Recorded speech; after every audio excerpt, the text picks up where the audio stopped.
Hey guys, welcome to day number 2 of the ASL 20 qualifiers. By the end of this video and the one right after it, finishing up the 2 parts of day 2, we will have the entire lineup of the ASL season 20 players. Very, very exciting stuff. A lot of big names are likely to be eliminated here today. So let's get into group number 1. First up, we can see that it is going to be Free going up against Hyun. Not a bad matchup, but a big upset, in my opinion. Saxry being eliminated completely from the ASL. I'm very sad about this. I think Saxry is one of the best Zergs in the world. It's always sad when he does not get in. We have Leda down here getting eliminated as well. Looks like Leda, at least proved himself TVP. I don't know who Sherry is, though. Looks like Free proved himself PVT. Oh, Multi. Yeah, Multi is a pretty strong... He's been top 4 ACS before, so he's a pretty strong Terran player. Jubnida, I don't know who that is. But Free was able to take both out and Leda, so just a big PVT bracket. Honestly, I like his Protoss vs. Zerg more than his Protoss vs. Terran, so should be a good finals here. Looking at the other players, 8-15, I guess less 4 pools than expected in this ASL now. Hyun obviously making it through here. Hyuk actually fell to Saxry. No, not a big surprise there, but unfortunately avoided the Hyuk-Hyun masterclass of trying to say both their names in a ZVZ. Thank God. Yeah, so there you go. Saxry going out is a big disappointment. I know some people are definitely fans of Leda and will be missing him, but either Free or Hyun getting in, either going to be a really good addition to the tournament. So without further ado, let's get into our first match. All right, so we have Free down here in the bottom right, and up in the top left, we have Hyun. We're on Radion, so first map here, cross spawns. As far as these two going up against each other, I do feel like Hyun has been in slightly better shape lately. But overall, since Remaster came out, obviously, we've had, Free be a stronger player overall. He's been in several ASLs. Hyun has been in 1 or 2. Hyun, of course, was still continuing his StarCraft 2 career. Very, very successful StarCraft 2 career while StarCraft Remastered had come out. Forget exactly what year he quit. Actually, maybe he was done by then. I'm trying to think. Hyun was, killing it back in the teens of 2000 teens, and Remaster came out in 17. Yeah, I'm not sure. Anyways, obviously he had a great StarCraft 2 career, and Free, one of the original, or the only one of the 6 dragons. He's definitely shown some very good games and some misses as well. I've always really enjoyed his PvZ. I've always liked the way that he approaches it, but I'll be truthful here. I haven't really seen too many free games lately. It's been a few months. Yeah, it's been a few months since I've really seen Free playing, so maybe there's some updated styles that we're going to be seeing out of him. So anyways, the probe kind of scouting around right now. It is a gateway opener. Unfortunately for him, it is cross map, and in fact there's a pool first, so there's not really any possibility of damage that could come out.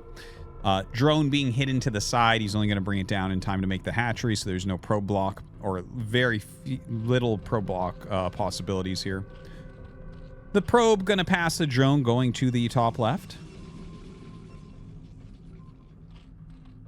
And yeah, looks like, was that 4 lings? 4 lings and a drone, I believe, being made right now.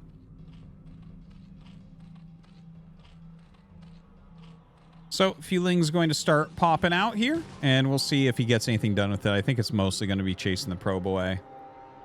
Zealot is already out on the map, which is kind of nice to see from Free. Maybe you can get some pressure on, walking around where the overlords are for the most part.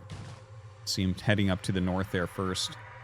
He's trying to go around anything that might come through the center. If you send 4 lings across the map and you see a Zealot, it's like the Zealot's not going to get anything done. But you sneak it around like this, maybe. Maybe. He's actually sneaking it right on the edge of Overlord vision, so I'm not sure that you would even see anything there. That additional egg would probably tell us. But the Zealot and Probe meeting up as they head towards that natural. This Zealot back at home running up the ramp to block any Lings from getting in the main base. Of course, he does have to come down and attack these Zerglings. So a little bit of back and forth here so far.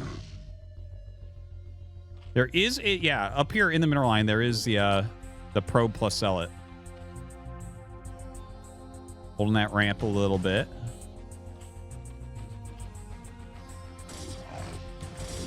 It's kind of a funny looking move. It turned around when it shot. Oops. A little bit of a misclick there for sure. Okay, so that actually gets dealt with very, very quickly. Not the greatest for Zealot, that's for sure. Some Lings coming across the map.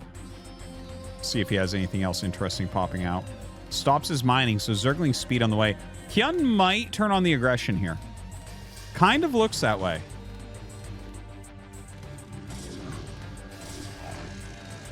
Ooh, almost gets that final hit. 3 Lings get up into the main base, so that's pretty annoying to deal with. Uh-oh. Uh-oh. Free could be in some trouble here. Got to pull back and hold this wall and get a cannon up. That is incredibly important right now. A lot of Lings have come down. Is he going to go back into drones here? Yeah, I think so. We haven't seen any additional Lings for a little bit. Oh, very good pullback there from Free.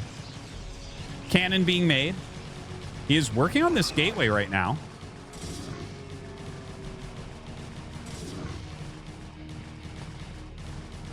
Okay, gonna go ahead and leave the wall to get as good surface area as he can. Lot more Lings on the way. This is a pretty dedicated all-in by Hyun right now. All Free needs to do is block and keep that, get that cannon up, I think.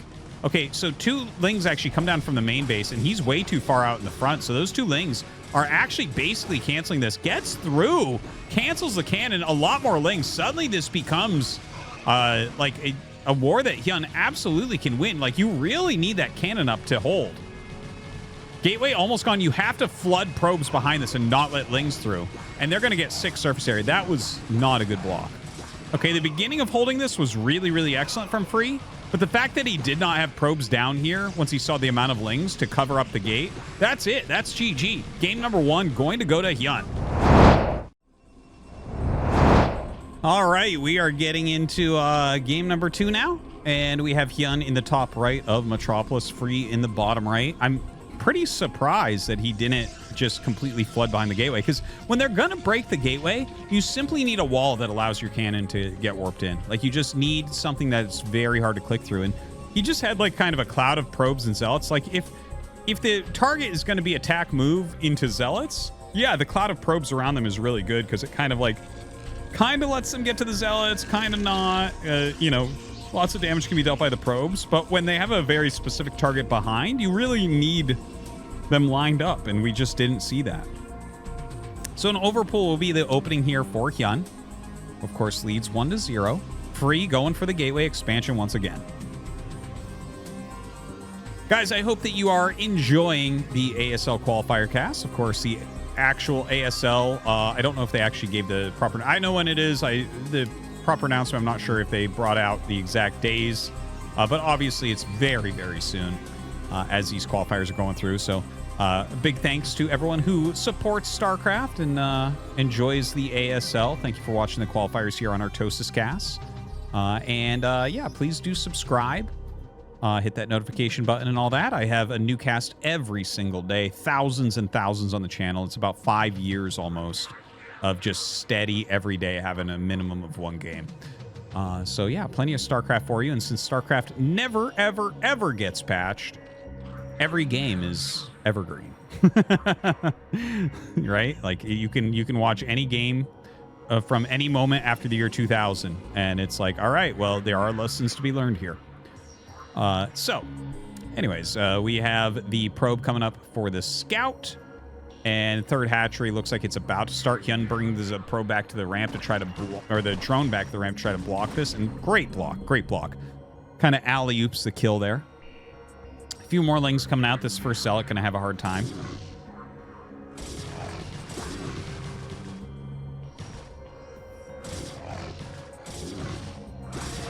Yeah, and actually really good micro from Free so far. Really, really good micro. Like, that was a bad situation for that Zealot. I'm surprised that he kind of sent it straight up exactly like that, but I guess if the probe was still live, he has more wiggle room to try to get that in. But very good micro. Nexus on the way. Probe on the ramp brings the Zealot back. And, of course, this secondary Zealot that had already been sent out comes back to help defend as well. You don't want to let anything up into your main base, that's for sure. A few more lings being made.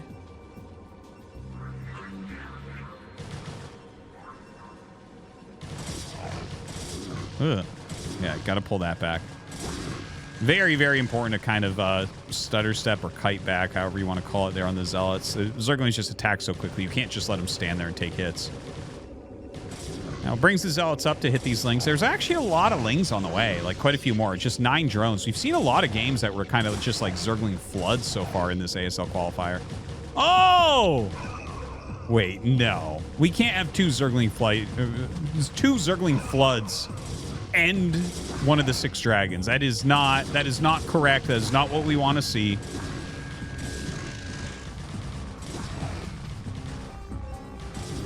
Oh my god. Okay, well, the shield battery has done some serious heavy lifting for these Zealots. Like, seriously made a big difference. A little bit of missed micro there. The probe's kind of keeping the Zealot up at the front. No more drones as of yet. More lings coming up. Ooh, gonna wiggle out of there just barely. Couple more lings coming down. Tough situation. Photon cannon on the way. I think once he gets the cannon, he's pretty good. It's like pretty far back there, but I think it's just enough to help defend the gateway a bit. It's going to be a little bit wide open in there, but he does have the shield battery. He does have the multiple Zealots. Good micro on the probes as well.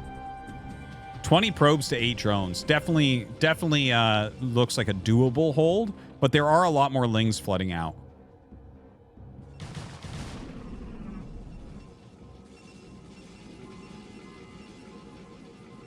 Yeah, I mean, that is quite a few. Okay, we're getting back to gas mining here for Hyun. Probe gonna try to get out there. Looks like he will succeed, actually. Hyun looking somewhere else, so a little bit unfortunate there for him. Probe going to be able to get some very, very important intel. You know, checking, for instance, whether or not there is a Hydralisk down on the way or possibly a lair. Is he droning? Are there more lings? That type of thing. Cybernetics core coming up. Secondary cannon as well. Kind of a funny-looking secondary cannon. It's going to get up here and see very, very few drones at this natural, as probably expected.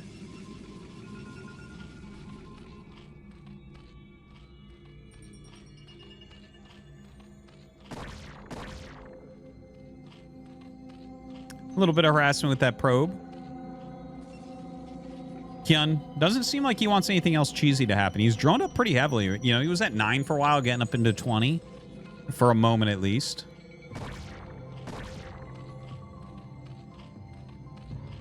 I was going to say, if he had just won with that Ling Flood, imagine that. Yeah, I made it into ASL. Oh, that's so sick. You must have had great games. Well, I made a lot of Speedlings twice against, you know, a good Protoss player. Oh, okay, yeah. Congrats, I guess. Anyways, this Overlord flies directly into a photon cannon. Wow. 5 health. Oh my gosh. Free just can't get a break, can he? All right, the Zealot. Looks like that one will be caught really, really quickly.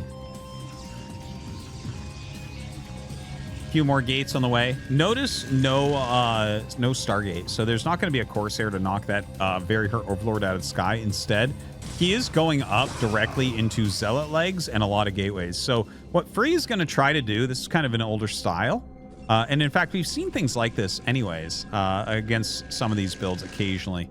Well, we did see Best utilizing a lot of like 3-gate speed lot, like counterattacks. This is a little bit different than what we saw there.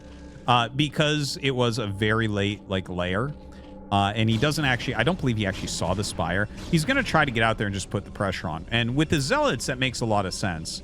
You know, the Zealots will absolutely shred the Lings, especially with +1 and legs. Now, really solid Mutalisk play can absolutely crush this.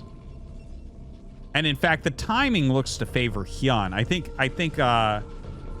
Free was basically a little bit off here with the timing of when he could hit this compared to when mutas could come out. Because right now, there's like 7 mutas on the way. A lot of speedlings out here. +1 not done. Legs not done. Yeah, gonna throw down a few sunkens. The mutas should be able to clear everything, and that's going to be very bad news. Now, a lot of lings looking like they want to counterattack. Kind of funny to see. But that is a lot of lings. He goes after these cannons. Free cannot turn around, and I think it's the right choice not to. He actually absolutely smashes that ling counterattack. But the mutas come up and are going to be able to start dealing some damage here to these zealots. Now, the zealots have legs. Do they have +1? Not entirely sure. Okay, not +1 yet, so not 2-shotting lings as of yet, but the lings are basically erased anyways. Muta's going for a counterattack. That's a lot of zealots to leave at your home base. Looks like he wants to get some damage done before those cannons can warp in. So going to dive on these cannons at the natural. It looks like he should be able to kill the natural without any problem whatsoever. These cannons absolutely not warped in. And the zealots, even if they kill everything at that third base, they can't go and kill him because he's got sunkens. He's still making units.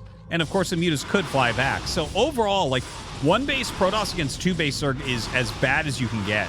Much worse than 2 base Protoss against 3 base Zerg. Much worse. So this trade definitely is better for Hyun. Without question is better for Hyun. So he dives into these cannons on the main base. Zealots did run by into his main, but he's going to be able to clear that pretty easily. Going to take out this cannon. Only a single Dragoon left as anti-air. Another Dragoon comes out, but these emergency Dragoons never can hold off the Mutalisks. They're like the worst Band-Aid you can possibly get. It's like putting some of that new skin stuff over a bullet wound. It's just not going to do anything.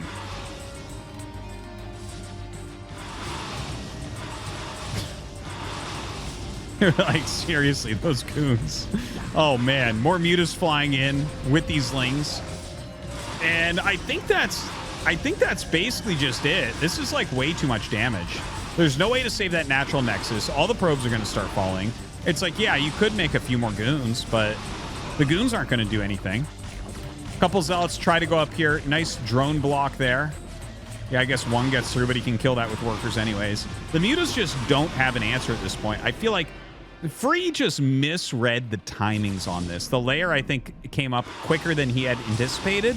If his initial attack had hit and then the mutas started, completely different from the mutas finishing as his initial attack gets there.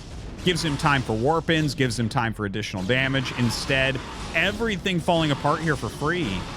And Free, unfortunately, is not going to be in this ASL. Hyun, though, with a very strong victory. This guy really knows how to play tournaments, seriously. Very, very good tournament player. GG, Hyun makes it into the ASL.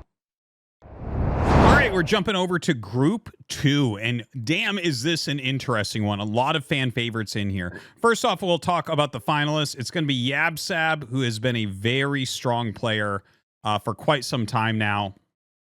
Going up against Effort. So Effort in another Zerg vs. Zerg for his life in this tournament.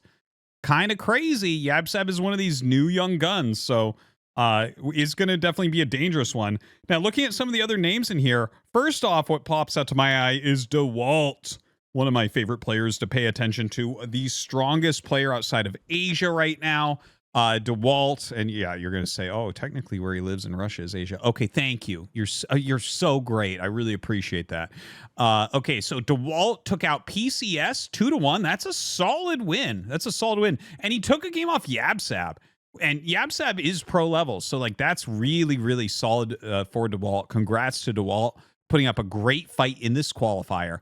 Looking down here, we see MC, aka Iron, making it up into these quarterfinals, and he did lose to Tyson, who Tyson's been in very good shape lately. Yeah, there's nothing too much to say about that. MC has been looking good as well, but not quite strong enough yet. Down here, it looks like Hammer took out Hazard. Hammer, you might recall, he made the finals of an ASL qualifier last season, but wasn't able to get through Scan, but did fall through to Effort here. Effort ended up beating Mook, who actually took down Movie over here. So that's, all right, a solid win for Mook. I honestly, I haven't seen very much out of Mook.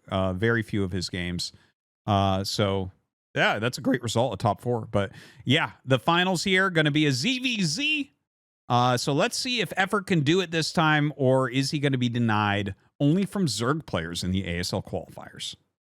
All right, here we go. It's Effort in the top right of Radeon. In the bottom left, we have Yabsab. Yeah, cross spawns, ZVZ, map number 1. Definitely, I thought Effort had a really good series there against Calm. It was very, very, very close. And Calm was able to take him out on day 1. Here he is against Yabsab. The thing is, Calm is a player who won an MSL. He's been around for a very long time. I don't think he really panics under pressure. Yabsab, what's Yabsab's greatest accomplishment? I think he won an ACS. I know he top 4'd in an ACS. I think he won one. And I think he... Did he make it into 1 ASL or 0? I'm trying to remember now. There's like a lot of Zergs, like amateur Zergs that have been in 1 ASL. So I'm trying to... No, I think it's Yoon that was in 1, and Yabsab was not in 1 yet, I believe. Anyways, you can look it up and double check for me. But anyways, he's been in 1 or 0 ASLs. He's been in a top 4 ACS. Obviously a very strong Zerg player who ladders all the time. You know, really trying to make his way into the scene. But I would give the edge to Effort. You know, I would give the edge to Effort over almost everyone in the world.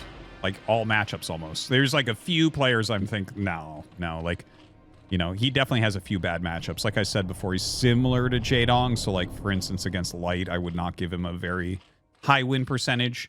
Against Flash, I'd give him the highest win percentage in the world, which he holds at. He's the only winning record player against Flash in best of 5+. Beat him in an OSL and an ASL finals. Absolute madness. Absolute madness. All right, some lings being made here by Effort. Going to start sending those across the map. The hatch is going down for Yabsab, but it was a pull first into hatch, so he should be able to hold this, but you never know. Sometimes a player will get greedy and not make lings, and something might go wrong. That can happen. Okay, he's making 6 lings, so I think he's going to be fine. And Lair gets started here for Effort. Seems like Effort is going to play a very, very highly aggressive game. Lots of lings coming out here from Yabsab. You know, sometimes when your opponent does a 1-hatch, very aggressive play, you can just sit there and make nothing but Zerglings, and your second hatch, adding those extra larvae, can make the difference, and you can sometimes punch through because of that. So Yabsab approaching that 100 gas here. Okay, there's the 100 gas. Does he spend it on the layer? No? Interesting. Okay, now he did. Okay, so we should have the layer started now. Or I guess it's possibly at Zergling speed. I'm not 100% sure. Okay, I just saw it cancel, so the layer got canceled there. He knows that this is a little bit dangerous. This is where you start making Zerglings out of that second hatchery, and then maybe flank as you come down the hill with this.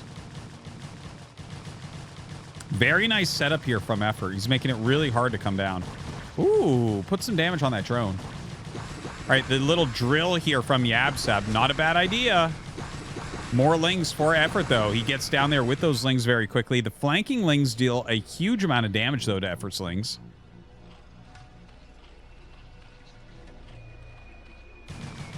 All right, more being rallied down. Going to go ahead and engage. Has a couple left over against 3. It's a little bit more damage on that hatchery and decides to pull back as those eggs are going to hatch soon.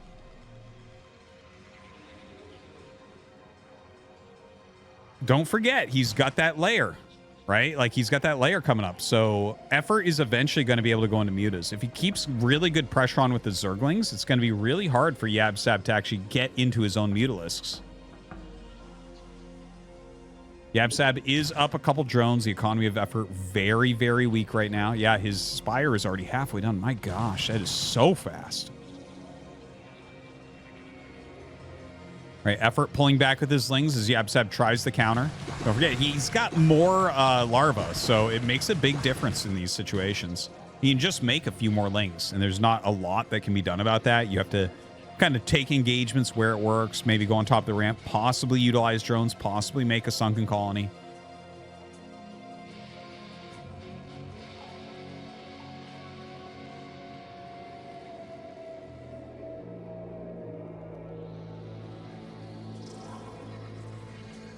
All right, looks like Yabsab wants to try to break up.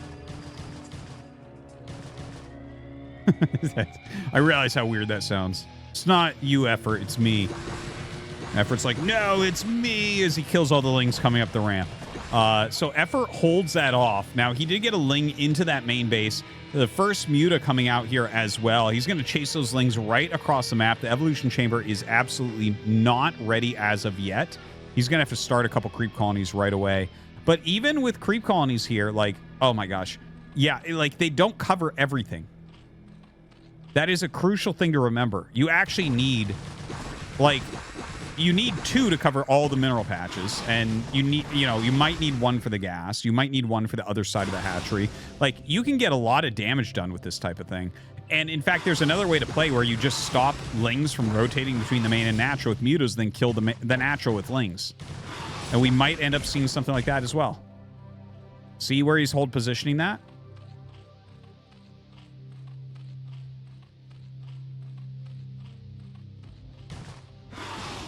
Yeah, I feel like being up here is not the best use of these lings. They're not really doing too much, but you can see how he's just running around away from the lings. Yabsab taking tons of extra damage. This has to be frustrating. That's a lot of damage you put on those lings. More mutas flying down. In this little in-between area, this is why, you know, the very fast layer builds can beat the more drone-heavy pool first into hatchery builds. Is because of this specific tactic. I feel like this tactic kind of helped to break open ZVZ, where the very aggressive players could start beating the more safe players. Not that there's not a place for the type of build that Yabsab did. It absolutely can work and is probably a little bit advantaged, but Effort is showing you exactly how to do something like this.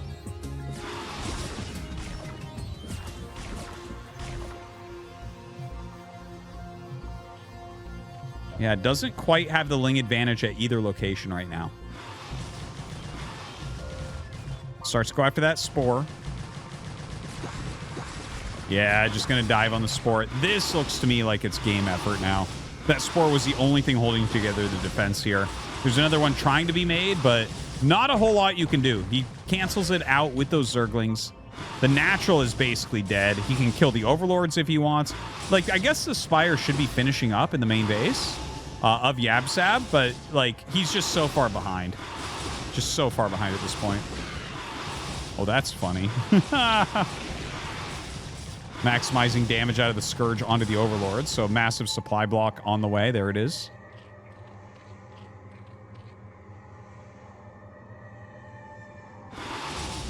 Yeah, a few lings going to be hatched. Little counterattack, but there's more lings up here for effort.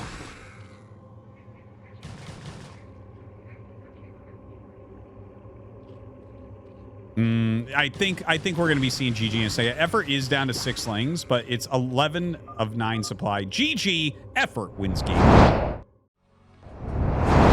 All right, we are getting into game number 2 here on Metropolis. In the top right, Yabsab. In the top left, we have Effort. So Effort really utilized that one hatch aggressive play. Really abusing in between the ramp of both bases. It's really hard to hold on there. Like, I feel like every time I see someone execute that well, the 2-hatch player ends up dying. You can't really rally the lings through because he just keeps hitting him with mutas and dealing extra damage. So we'll see what they go for this time. 9 pool here from Yabsab. Kind of an interesting choice. After we saw Effort go for such an aggressive play. If Effort goes hatch first, could be a nice advantage for Yabsab.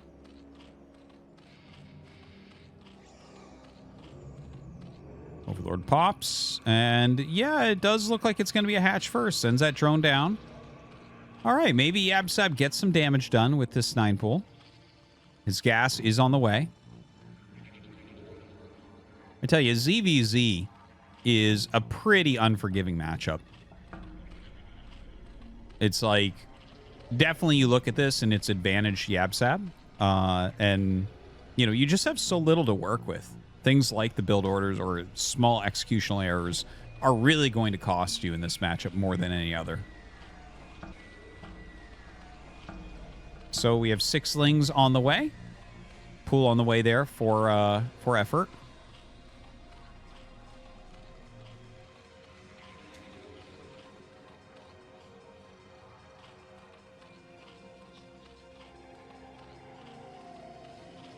And all right, so he's going across the map here. Hasn't actually scouted where he is, but when you see that Overlord, you know that he's top left. So when you have a 9 pool, of course, you have to go over and attack. Like, it's, I mean, I guess we did see a 4 pool already in this tournament, but very, very rare in Zerg vs. Zerg. So the 9 pool is generally just going to be the quickest slings.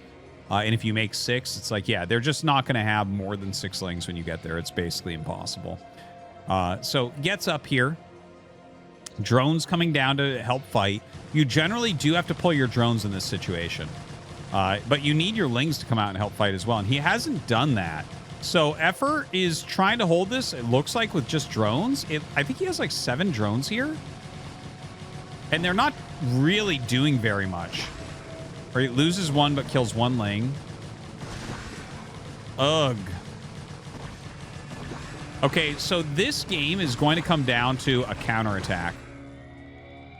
Effort basically just has to get Zergling speed, make nothing but Zerglings here, and try to win immediately. Like, this is not a super uncommon position. Basically, he traded some drones and ended up killing a fair amount of lings. Oh, God. 1 ling gets in. But, like, if you just make a sunken here as you have some... Oh, he made 2 drones? Really now? Well, I don't like this position even a tiny bit. I don't see how you're supposed to win this as Effort. Normally, when something like that happens, it's a pretty obvious counterattack that comes up. You make larva out of, you make Zerglings out of whatever larva you might have left at your natural. You make them out of your main. And you say, okay, well, I lost some stuff, but he lost some Zerglings, and I had more production than him. You know, whether that's 2 or 3 extra larva. And, you know, killing some of his lings while he was killing the hatchery. So generally that gives you a bit of a Zergling advantage. And there is a little bit of a Zergling advantage, but not as much because some drones were made. So let's see how Effort does here trying to break up this ramp against Yabsab.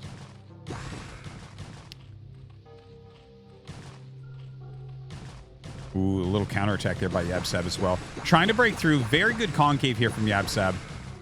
Of course, Effort has a little bit more, so he will have to pull back. Are we trying for a sunk? Oh, man. Not looking very good. So he forces him out with this sunken so he doesn't have to battle in the mineral line. Not a bad idea. Like, this already happened in this tournament, kind of, with the 4-pull build from Calm. And just not enough left over. Spire finishes up. Should be GG. Should be tied up 1-1. Yeah, there's really nothing left. 5 drones against 6. Spire done. You make 1 muta and the game is over. So Effort's going to come over with whatever lings he has, and, you know, he hopes to make some sort of magic, but the odds of that, almost 0.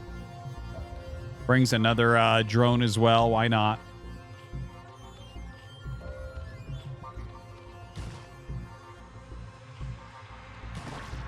Trying his best to micro here.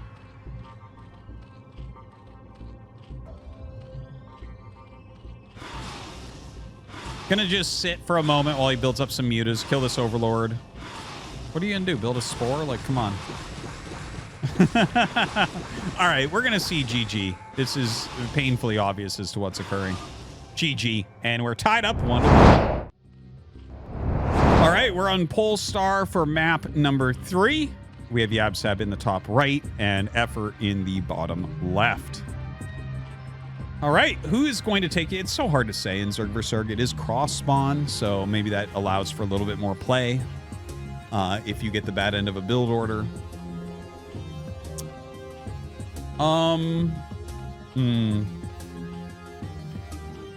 Like, I mean, I guess Effort is a little bit better player, so I do give him the edge, of course, but so much of it does just come down to who gets that early advantage as well. You know, when you have 2 pros going at it, the early advantage is a lot to overcome. And, you know, this is part of the reason why Zerg has had trouble being as consistent as some of the other races. Like, why did it take Sulky so long to win a championship? Well, he got eliminated on Zerg vs. Zerg a lot of times. Why is there only one Zerg bone draw? Well, ZVZ makes it difficult. Like, Zergs get sniped, you know, by other Zergs. It's part of the penalty that you pay for having the 3 best units in the game. And before you try to say something about the Vulture or the High Templar or the Carrier or whatever you're about to say, the Zergling, the Mutalisk, and the Defiler are the 3 best units in the game. I have never met anyone good at the game that disagrees with that, including Zerg players. I've never met a person. And that's the thing. It's like those 3 units are so unbelievably strong. First off, if you get a Defiler in ZVZ, it dominates.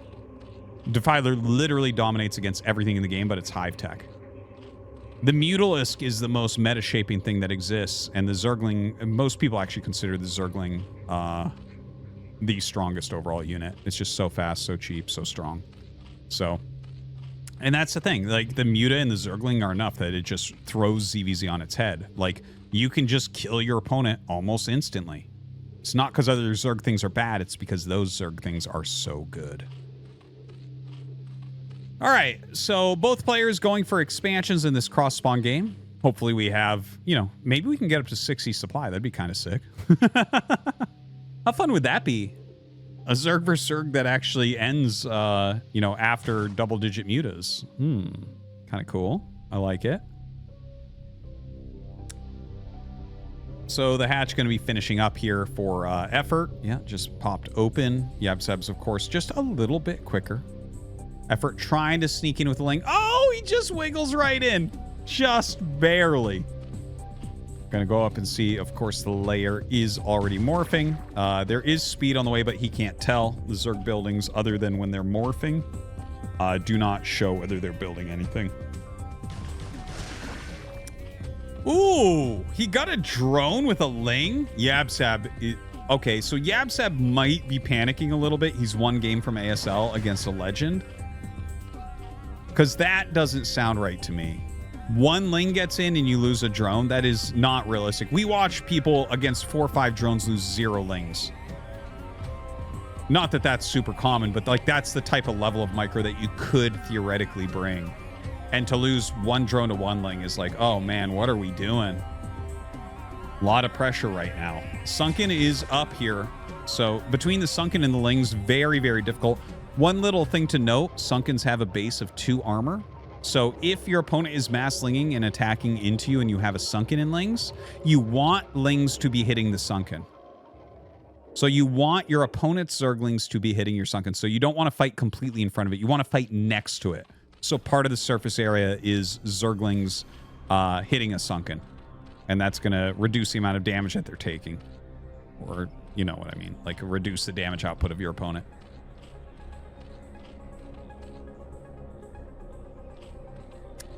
All right, so a lot of Lings are out here for Yabsab. Senken Gas coming up. Senken Gas is going up for effort as well. Spire on the way. Tries to get past the Ling, can't quite do it. That can sometimes work if they lose vision of that high ground and or miss the shot on the high ground. It takes 2 Sunken shots to kill a Zergling, so it wasn't like a stupid idea. It was like just a gamble. That is a lot of Zerglings. There's definitely going to be a big attack coming in from Yabsab. I don't think he has much of a window. Like, I think he has to actually just go. I wonder if he'll do something like hatch some Scourge to go with him to try to keep the mutas off his back while he tries to utilize his huge Zergling count. I don't know. We're going to see in a second, though. He's sending his Lings down in multiple groups. This 1 Ling being really annoying by effort.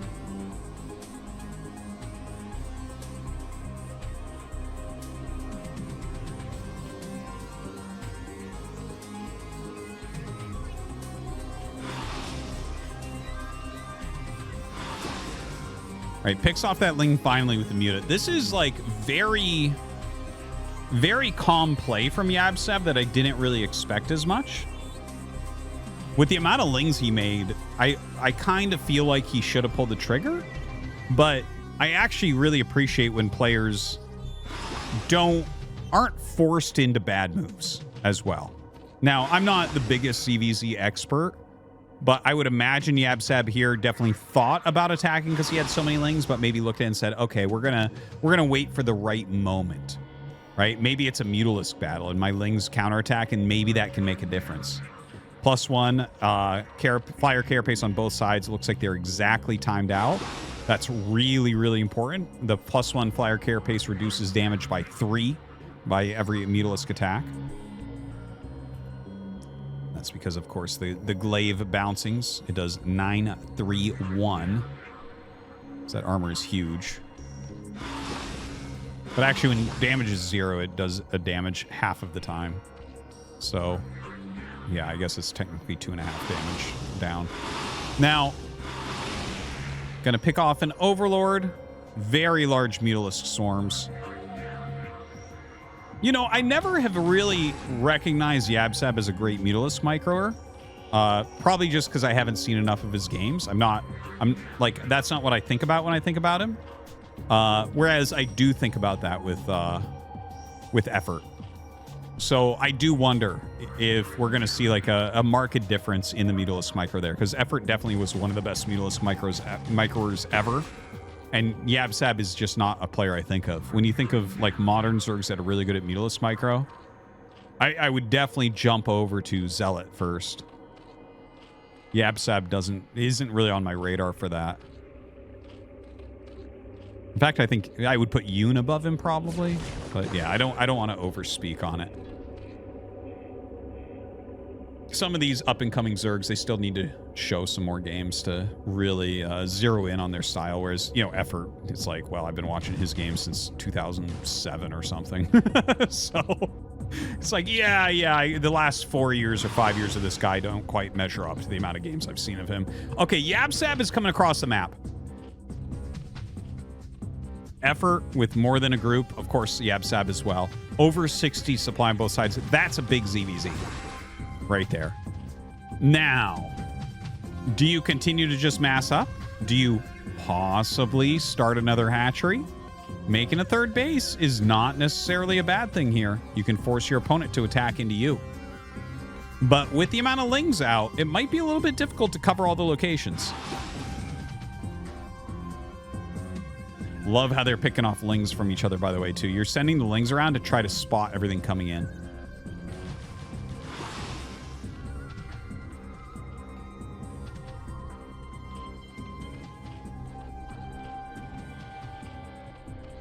Yab with a lot of mutas flying back and forth. You know what? I bet they both started a secondary upgrade. And it's tricky. Do you want +1 attack or do you want +2 armor? +2 armor is 225, 225, and takes a really long time. +1 attack is 100, 100. So it's like the same cost of a muta versus the cost of 2 mutas and a little bit more. So which one do you actually go for? I've definitely seen both from top tier Zergs. I think it's a hard decision. So he's going +2, and effort just skipped it. So if effort skipped it, it is important for him to keep a timer in his head for when +2 would be finishing and maybe hit before then. Because if it just goes to +2 versus just +1, you're reducing the damage by another 2. So now it's -4.5 damage per muta hit as opposed to 2.5. So just something to keep in mind there. Because if you have like almost the same amount of mutas, that minus amount of damage will make the difference. Even when you're down 2 mutas. I'm sure there is a breakpoint, and I'm not going to try to calculate it right now, where it's like, yes, well, 3 mutas with +1 armor do beat 1 muta with +2 armor. Yes. Of course. Of course. But at these larger numbers, the extra 2 mutas will not be as powerful as the extra armor. Okay, Yab has droned up quite a bit here compared to... Well, it's not as much droning up. Sorry, it's more about the additional hatchery as well as the gas going up here for effort. So effort has a third gas now. So effort has taken an extreme advantage. And actually, this is another way to do it instead of the +2 armor. Like, if you just are going to be able to make that many more mutas, because every minute a gas mines, you can get 3 more mutas from it. So let's say he mines there for 1 minute. Okay, already he's now ahead 5 mutas instead of 2. Sorry about that. That was day 1 rendering. Yeah, and so and then another minute, it's another 3 mutas. Okay, here we go. This is it. This is it right here. You can't even really micro this too much. Maybe a little bit of target focus fire. And I don't know who's winning this. This is so hard to tell what the hell is going on. Is Yapsab winning? Oh, wait, a bunch of Scourge just came up. Okay, 4 against 5. Oh my God.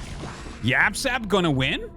They're really close in supply. They're within 1 muta of each other, which is so much closer than I thought it would be here. Crazy match. Comes up picking off some of these Scourge. Quite a few Scourge out for effort. You know, when you're making Scourge, it's a little bit panicky. You'd prefer to have mutas for the most part. Obviously not 100%. Like, Scourge just deals so much damage, you have to really respect them. Okay, a little Zergling counterattack, gonna kill a few drones. But that third base, he's gonna be able to refill his mutas a lot better. A lot of Scourge coming up now. Oh my God, the mass Scourge cloud just getting on top of Yapsab's Mutalisks. Tries to turn direction so his Scourge can hit, and he actually gets 2 more Scourge hits there. Still the same supply on both sides. These Ling's gonna kill off a few more drones, but don't forget that third gas that's still up for effort, making a huge, huge difference. Yapsab does have a third base up, not mining gas from it as of yet.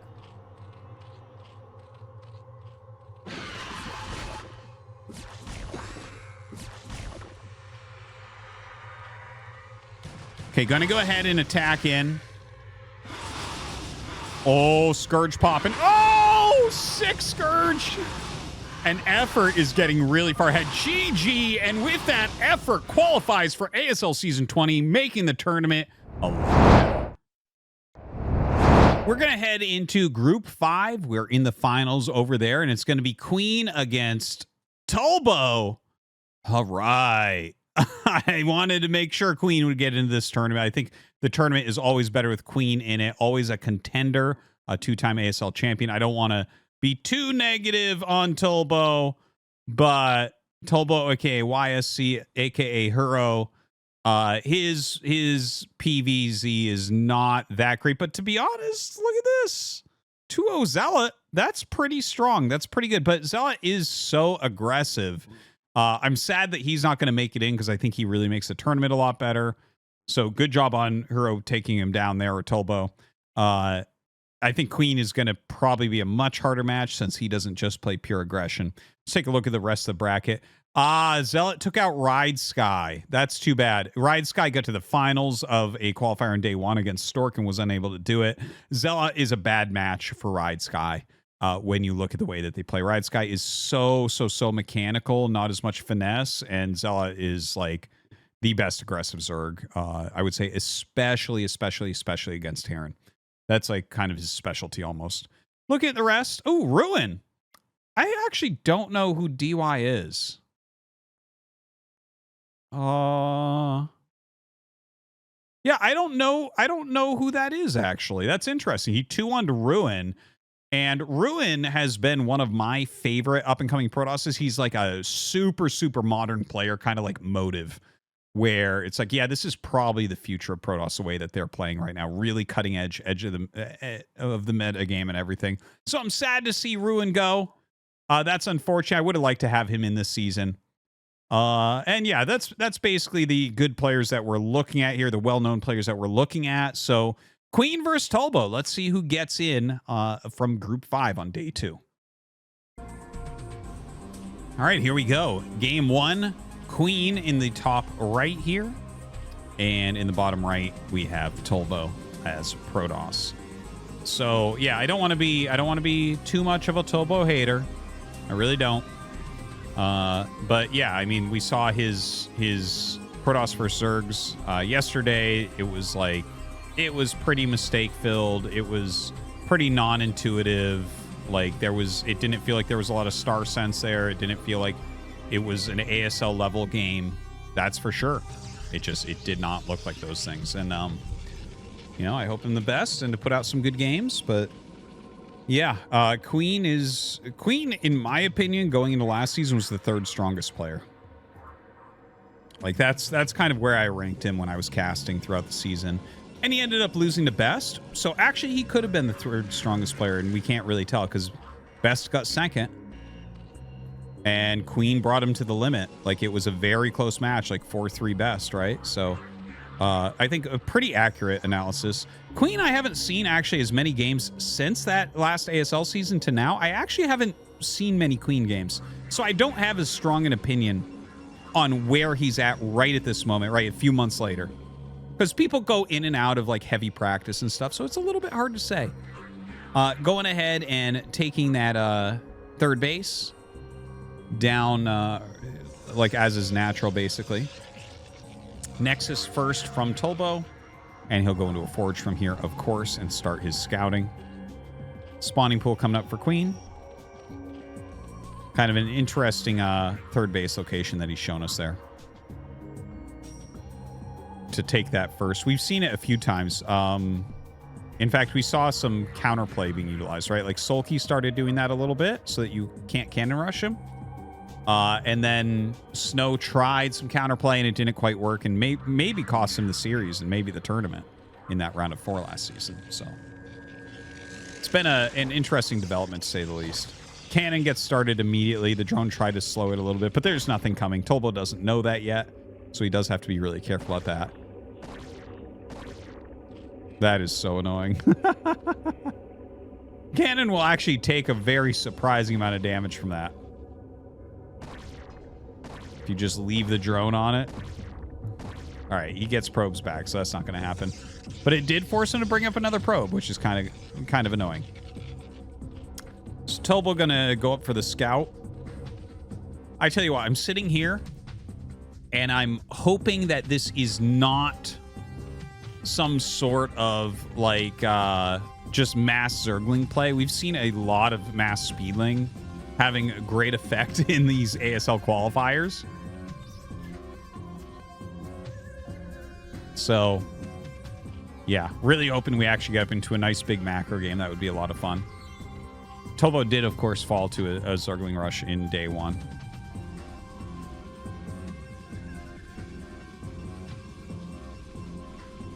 Now gonna get some probes on mining gas, and I mean this is just kind of like standard openers, not a whole lot to talk about. So I will take this opportunity to again thank you guys for checking out the ASL and checking out the ASL qualifiers here on ArtosisCasts.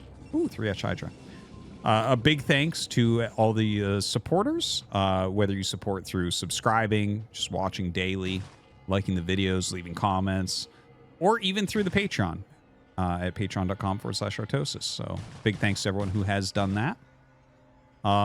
Yeah, I'm glad that I can finally do ASL qualifiers. This is my second season being able to cast them. Huge shout out to Soup for making the clean feed available. Makes such a big difference, in my opinion, for the excitement, the hype around ASL. To just kind of have these games and kind of know what these guys went through to get there, who they've already eliminated, who they maybe had a hard time with, that type of thing. So hugely thankful to Soup for that. Okay, so this is going to be a 3-hatch Hydra coming out of Queen. Tobo's trying to get back. I don't know that he's going to make it. Zergling speed finishes, so he will lose the probe. Fair amount of speedlings on the map. He should just add a second cannon blind pretty soon here. I think that's a citadel below the... Yeah, below the core it is. So, yeah, like you need the second cannon. Let's see it. It's pretty normal to add a second cannon after you lose your probe. So there it is. It is on the way. Okay. Overlord pop, and we should see the Hydras coming out now. He's on 24 drones, which is a little bit higher than we normally see from the 973. But what you do, I was just going to say, what you normally do if you get a slightly higher drone count is you add the 4th hatchery. And they actually, I'm not kidding. Again, no matter what Tasis thinks or what you guys want to joke about, I didn't name any of these strategies. They called this variant the 9734. I know. They're so bad at naming build orders over there, especially Zerg players. High information, low on cool. So 9734 is, the 973 refers to drone counts. The 4 refers to the 4th hatchery that you get with this. This one recovers better than regular 3-hatch Hydra play. Okay, plenty of Hydras coming down right now. Tobo keeping an eye on it with his Corsairs. I don't think he's going to die to it. It seems like he's got enough information in enough time that he should be adding enough cannons. I can't see exactly how many. It looks like he has 4 right now, but should be adding more. Perfect lineup here from Queen.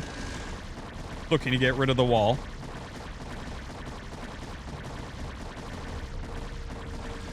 So down the forge will go. And he's actually only gone up to 6 cannons.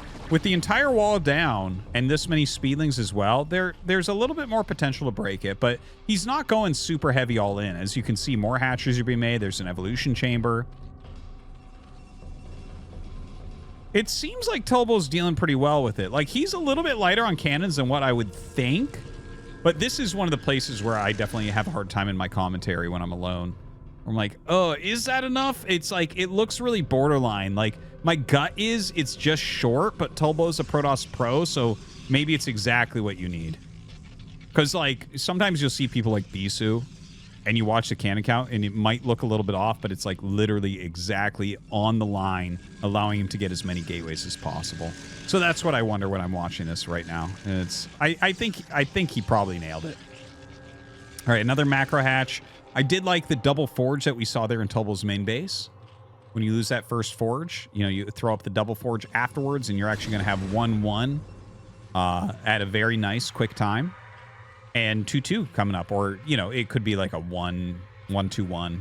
I don't ever really see that. I think it would be a 2-2 before that. And then maybe just armor and plasma upgrades after that. Range on the way for Dragoons. There is the robotics facility. Does Queen have any plans to go Spire? Because that seems to me to be the one thing that could mess these things up. Yeah, so the Spire is being made. You know, in these situations, this is where Best makes a Dark Archon almost all the time. So we'll wait and see if Tobo maybe has a similar idea. 4th base going up for Queen.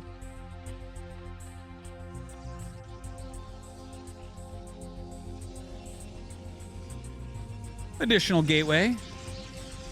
DT. Only 1 DT so far. Doesn't really tell us too much. Could just be something he wants to push out and harass with, or maybe he is going to go for that Maelstrom.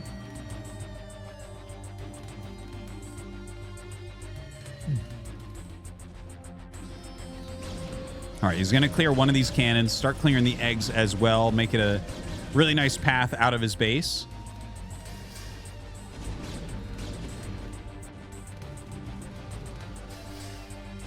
And there is the Dark Archon. Love to see it. Love to see it. A lot of props to Best for helping to popularize Dark Archons in these types of positions. Such a fantastic add to the game. Such an interesting unit to see.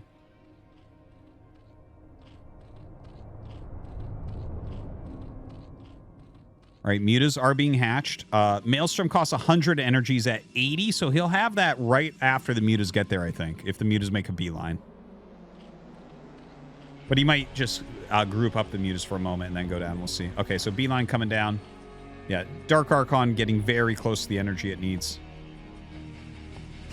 And he's actually pushing out. Ooh, okay.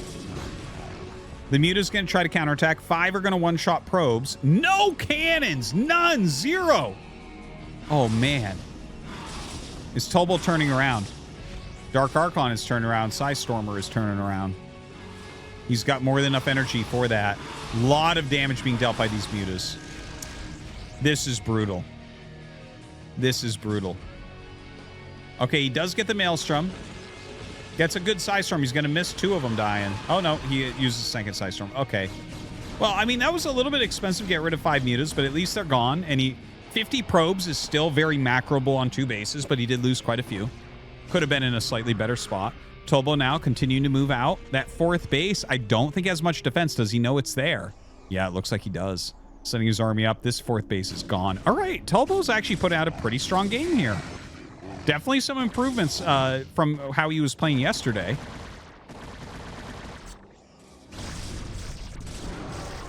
All right, Tobo trying to break through. Has that observer, so picking off some of these lurkers. Hydra's coming up for a flank. He's used a lot of side storms in the front, but he has at least 2 left. Oh, this is a big Hydra army. Okay, that was a great side storm. That was a great side storm as well. Oh my god. But not quite enough. His Dragoons are not going to be able to really get out of here very easily. The High Templar definitely will be picked off. And he never even killed this hatchery. Oh man, switching from that hatchery to going into the center and getting flanked doesn't seem like it was the play. May not have been optimal.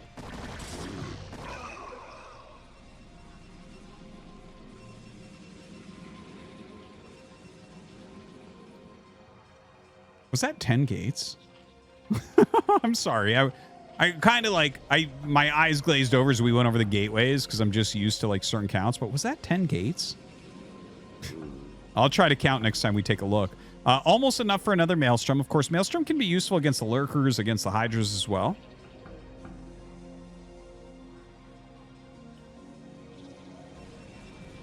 All right, the Double Forge still going. 1, 2, 3, 4, 5, 6, 7. No, that's 9 gates. My bad. I'm almost certain it's 9 gates.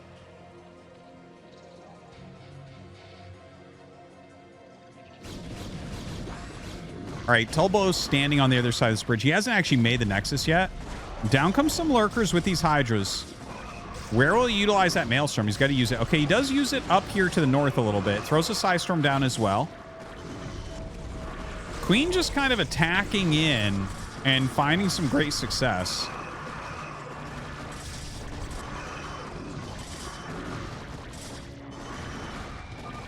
And GG is called. Queen takes game number 1. All right, we're going into game number 2 here on Metropolis. Tobo in the top left and Queen in the top right. Yeah, like Tobo definitely looked better than yesterday in that first game, but Queen still just kind of like attack moved. Tobo definitely made a mistake. Like he went up to kill the 4th and didn't kill it, then came down and attacked in and got flanked on the Lurkers. Like, I mean, well, clearly that's not the play. You know, hopefully he can do a little bit better here, but it was definitely a better game than what we saw yesterday, so that's good. Now we'll see here on Metropolis. Is he just going to go for another command center first, or is this going to be like a gateway expansion? Not entirely sure as of yet. Queen over here. You know, he took kind of a sneaky 3rd base. I don't think he can do that this time because a 3rd base on this map could be very, very close to your opponent. So yeah, he's going to go ahead and go overpool. Just kind of a standard safe opener. And that will allow for Tobo to go for this Nexus first without really any fear of reprisal. Like, you're not likely to get any lings in or anything in this situation. It's pretty well mapped. So probe comes down, throws down the Nexus.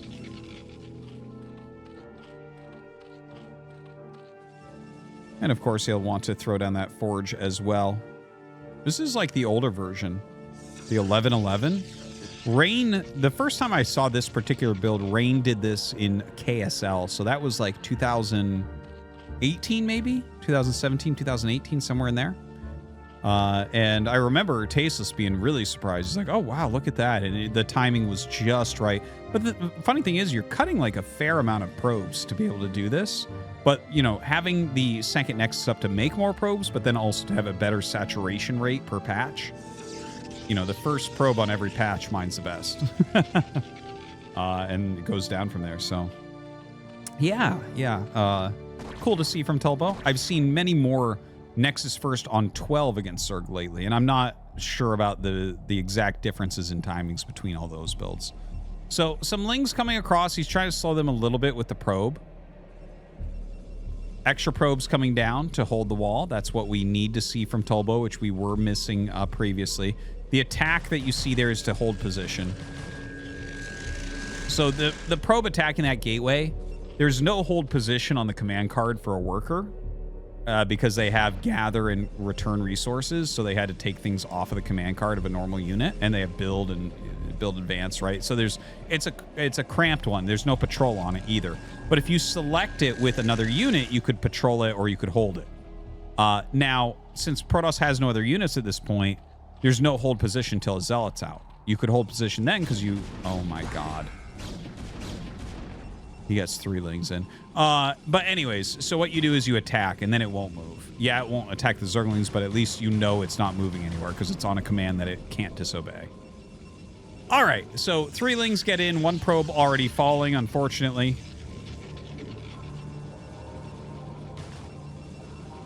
Tobo trying to micro these probes to keep those Lings back.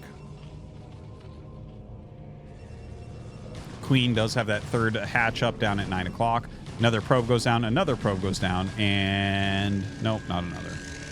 Not yet, at least. GG.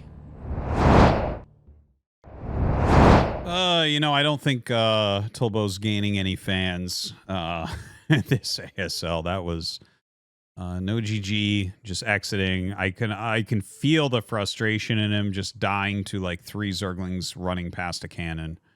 It has to be frustrating, I know, as a StarCraft player as well. But yeah, unfortunate for him, but great to see Queen go in. We're going to jump over to Group 4 Finals. And this is a pretty stacked group. Let's take a look at really well-known names. We have Yoon here, Sok, Gameo, Byul, Shuttle. I mean, these guys are both kind of known, Tishu and Core. Su and Sky. Like, this is a pretty damn stacked group, really. Like, Sky showed great games yesterday, like great results. Su did pretty well. Su's in very good shape right now. But it looks like Su... Not only did he beat Sky, and he beat Core, who beat Tishu, and these guys are just like strong amateurs. Sky is a legit pro. Sky's very, very, very good. So that's a good win right there. But did end up losing to Shuttle. Shuttle does have pretty good PVZ. You can't really say too much. AWM, I'm not sure I know who that is. But he does beat a couple Zergs on his way. And will go to the finals. Shuttle is pretty consistent in ASL, so not a big surprise there. But yeah, sad to see Su go. I would love to see Su in ASL. He was just such a killer in StarCraft 2. Looking up at the top side, you know, Yoon is a very, very strong Zerg. When you think of Yoon, think of Yab. They're very, like, in my brain, they occupy almost exactly the same spot. In fact, I sometimes forget which one had which results because they're very similar in the results. But it looks like Sok was able to take out Yoon here. And looking down here, Gameo has made a lot of ASLs. So he beat some Protoss, took out Byul. Byul is pretty well known. He hasn't really made too many splashes lately. He was the first ACS champion. So he was kind of the talk of the town back then. And you can see he took a game off Gameo, so that's pretty solid, but was eliminated. And then Gameo went up against Sok. And Sok, so he took out Yoon and he took out Gameo. So definitely on top of his Terran versus Zerg right now and going to that finals. As far as Sok versus Shuttle goes, well, I have a lot to say about that, but let's start the game and I'll say it there. All right, so here we are in game number 2 on Metropolis. We have Sok down in the bottom left and Shuttle up in the top left. Sok did win game number 1, so starting out 1-0 as we're watching here. So Sok versus Shuttle, like I wish I could have seen that first game. Would have loved to see that. I actually view this as a really close match, like a nice even match. So I generally describe Sok as kind of a technical Terran. He's more likely to... he's not someone that's just optimizing like a gasless expansion to get as many units as possible to do an attack. He's more likely to do things like get more technical units out for his defense, get a drop ship quickly, play a slightly slower game in the early and mid game. Sok is very good. He's very underrated. And of course, Shuttle has had some very good results. He did win that first ASL, but like, we do have to be honest about things. And he won that ASL, and that's a huge accomplishment. I don't want to take away from that, but people weren't in shape. Like, people were not practicing like they practice now. Like, Flash was just streaming, not practicing that season, and he lost to last 2-3, and then he started practicing for the next season because he was pissed he lost. And not only did he 3-0 last, but he also won the tournament easily. So, like, there's a big difference between the top guys practicing heavily and not. And obviously, Shuttle can do very well with, you know, everyone not putting in 100%. But yeah, I don't want to take away from it. He's had good results. He's beaten some of my favorite players. That, yes, that win over Light comes to mind. That he had, even though Troy was one of the maps. But yeah, Shuttle, like, does some dumb stuff in the matchup. Like, he's pretty good PvT, but, like, for instance, when he maxes out, you can't stop him from attacking. Like, if I were coaching a Terran to beat him, I'm like, so what you do is you get as high a supply you can, you set up very defensively, and you wait for him to throw his army away. Because I don't think I've ever seen him max out and not attack move, like, instantaneously. It's a real problem. Like, he'll be in these great winning positions, and he'll go for it. And he also has a hard time, I would say, like, against things like drops. Like, if vultures get into his base, there's countless clips of Shuttle falling apart to that. Whether it's through dropship or just kind of running by, like, he has a hard time cleaning up a messy situation as cleanly as possible. This is funny. I mentioned that Sock. I'm like, he doesn't normally just gasless expand into maximized units for like a timing push. He is doing gasless expand here. We'll see if he plays exactly opposite as I've described. I'm ready for it. It's fine. Whatever he wants. But yeah, I think actually this opener is very good for the map. Like, it's hard to open factory expansion here and make it work. Part of the reason is how much surface area there is for, like, shuttles to get in. You know, something like a fast Reaver can be a little bit tricky for factory expand to deal with efficiently, compared to a build like this where you have the money for the turrets without really worrying about it. Like, you could make a turret ring with a gasless expansion, and you don't feel like you just lost the game. Whereas with a factory expansion, you do. Okay, so Robo coming up here very quickly. SCV going to the center. I'm not really sure what that's for. One factory has been started by Sock. We'll see if he adds another one. He's kind of banking up a bit of gas. Academy. Yeah, well, see, this is the type of technical play that we're kind of used to with him. So this will be like an Academy Armory, probably, with a later second factory.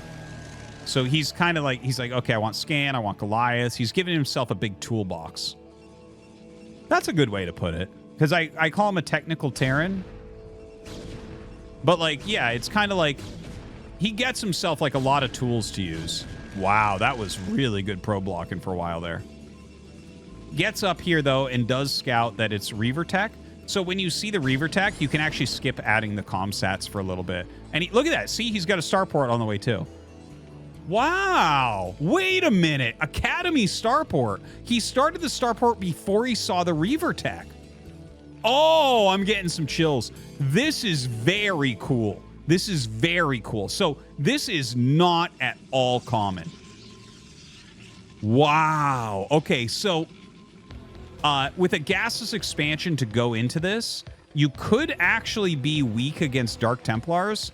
He's getting siege mode. The starport may have turned into a drop if he hadn't scouted Reaver Tech, but instead he's going to get a Wraith right away, which, again, he's giving himself all these different tools to use, and this is a great situation for a Wraith, an absolutely fantastic situation for a Wraith. Second factory on the way. Notice how he's skipping his comsats. He'd rather make SCVs right now. Look at the SCV count, 36 to 30. You would remove 4 of those SCVs if he added comsats, so they'd actually be about even on workers. Beautiful opening from Sock. I'm really surprised he opened with Academy starport. That is super, super cool, though. He's making a second Wraith, which I completely approve of as well. Siege is up here. Yeah, the siege tank hits that Dragoon. This is like a little bit hard to deal with here. Dude, that micro, holy crap. Oh my God. Really superb.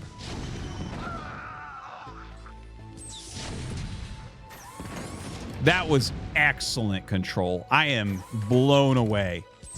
Really stomps this out. Really stomps it out. Barely lost anything. A little bit of mining time. Marine, a couple SCVs maybe. Takes some damage on a tank. Loses his Wraith. Super, super, super worth. So this is one gate Reaver into third Nexus after losing the Reaver. He's got like 3 units. There's like 3 units here for Shuttle. How does Sock play this position? This is awesome. I love seeing a build like this.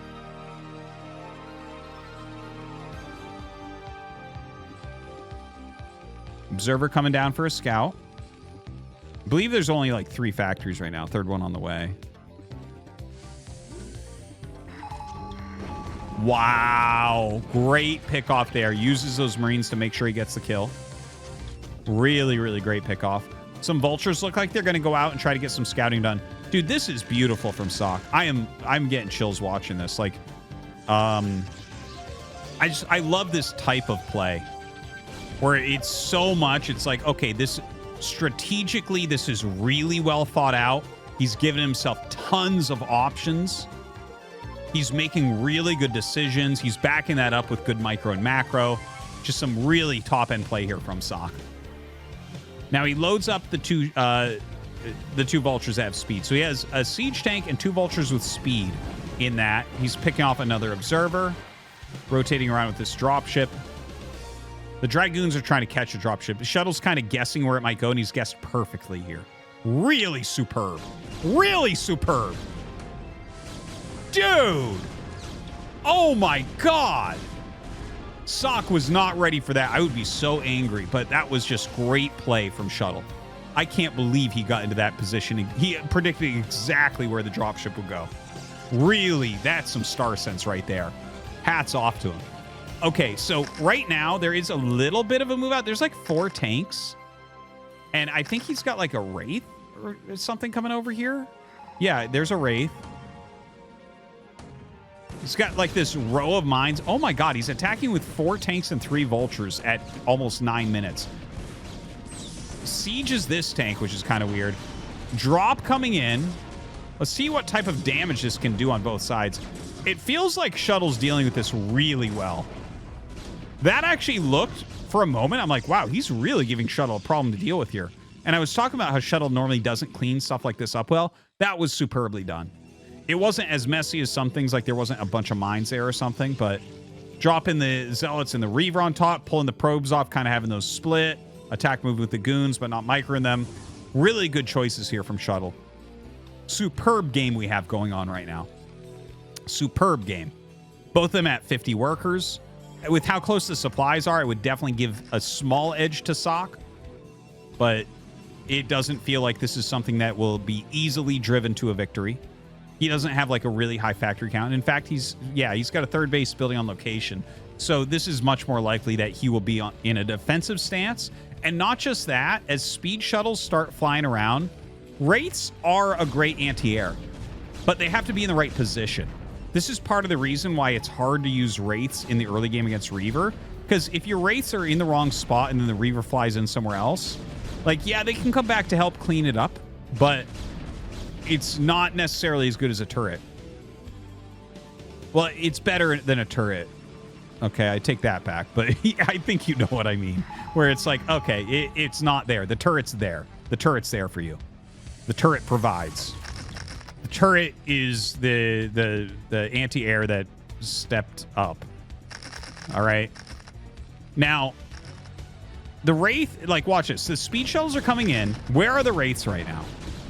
I actually am unsure. There's one right there above the bunker. I thought, yeah, he has 2 more right here. So he's flying them over. He doesn't know exactly where this will come in. 3 speed shuttles. All right, here we go. He dives in. There's only 1 tank here. Oh my God, that Reaver dealing a lot of damage. The Wraiths, I'm not sure where the other ones are. This one's just kind of sitting there for the time being. Seems like Sock will hold this easily. I know I said he attacks at max supply, but he sometimes attacks before that as well. I didn't mean to let you think you wouldn't attack it at an earlier time. But yeah, drops a siege tank here. That's really, really good. Blocks some with the SCVs. He is up workers a little bit right now, so he has a little bit to play with still. Reaver gets dropped out. Ooh, this is looking pretty good for Shuttle right now. Blows up quite a few SCVs. The worker count's going to be pretty close to even here. Again, don't forget, Sock won game 1. So Shuttle is playing for his life, and it looks like he's taking a nice advantage here. All right, command center is burning. Oh, man.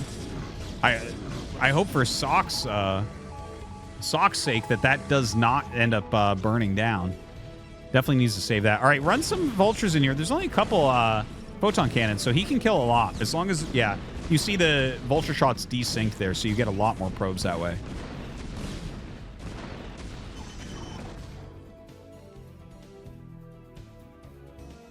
Okay, the command center kind of flying away for a moment. He needs to clear that area. He might land it and make an SCV if he thinks it's going to take a while to clear.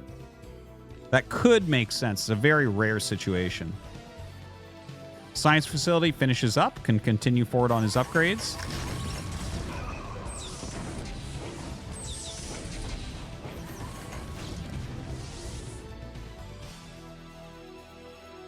Okay, Shuttle needs a 4th base. Shuttle has played a great game here. Ooh. Like, Shuttle's actually done a really, really good job with things. He intercepted the drop. He stopped the 4-tank attack. He shut down the 3rd base of Sock. But he needs a 4th base. And he actually... he needed that before I actually recognized that he needed it. Like, when he shut down the 3rd base, he should have just made a 4th immediately. There's no reason not to. Like, you already won the battle. It takes a while for Sock to rebuild. You're not going to finish him right now. Just make the 4th Nexus. So I would like to see him do that right away. So it's a little bit late, but he is going up to make it. We can tell at up at this position. Yeah, there goes the probe. So yeah, a little bit late, but that's what we want to see. And in fact, he might want to think about, an additional base on top of that relatively soon. Comes in with a storm drop. Doesn't really get very much. Gets just a couple of SCVs there. So not the greatest drop. Would like to see these mines cleared out a little bit better, a little bit quicker. Looks like he maybe ferried an SCV over there to heal up that command center. Going back towards his 3rd base. +2 on the way, I'm guessing there. Didn't really notice. EMP coming up. 3rd base being retaken.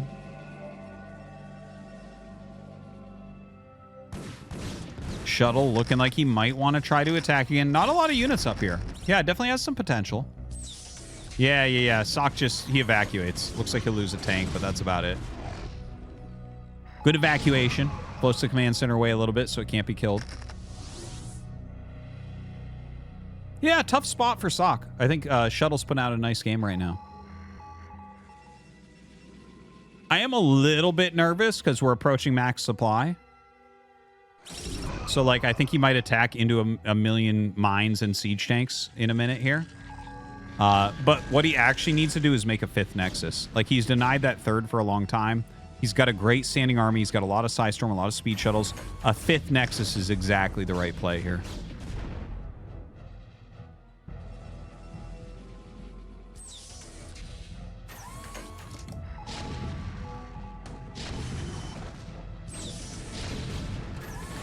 All right, trying to bomb in a little bit. Not quite max supply, but deciding to send a lot of his army forward. These into mines for some reason. But this is okay. Like, what we see here, like, up there wasn't that okay. It was a little bit cost inefficient down here. But denying the 3rd base, the idea of trying to deny the 3rd base for a little while extra is very good. I think he's going to EMP these High Templars, so maybe splitting those would be nice. Either way, what we really want to see, if you're a Shuttle fan, what you want is just any Nexus going up. Any Nexus here is a win. Well, not like a win, but like that's... The Team Shuttle wants a Nexus. You want to get that 5th base. When you're trading on 4 bases, it's really hard to max out again. If you have 5 bases... And look, he's only got 48 probes. That's like not a good number. That's like a 2-base economy. 44 probes is like a solid 2 base.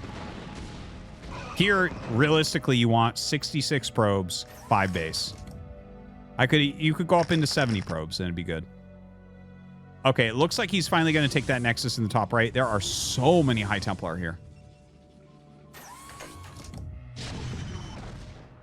Sock very slowly, very methodically taking over this space. Sock's supply rising really nicely. He's keeping that macro up. He's not wasting units. Few vultures on the map, but not too many. 5th Nexus is on the way.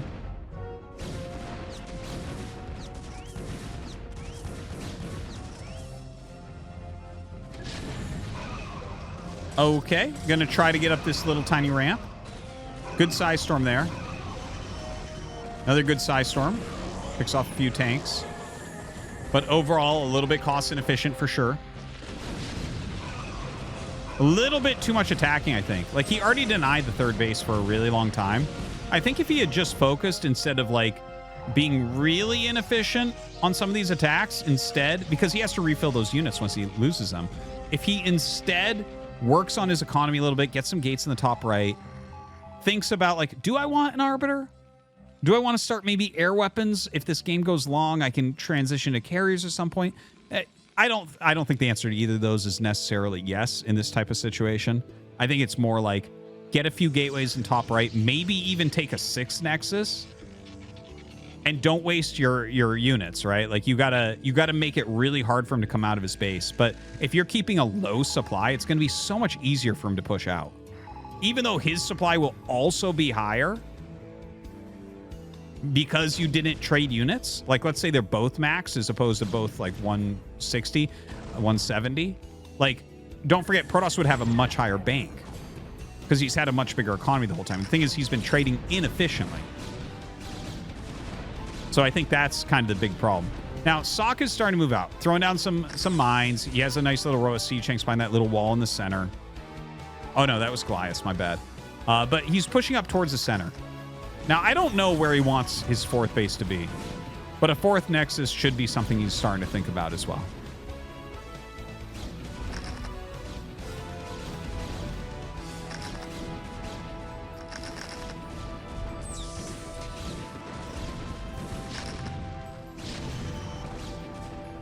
All right, just clearing some mines and then backing up.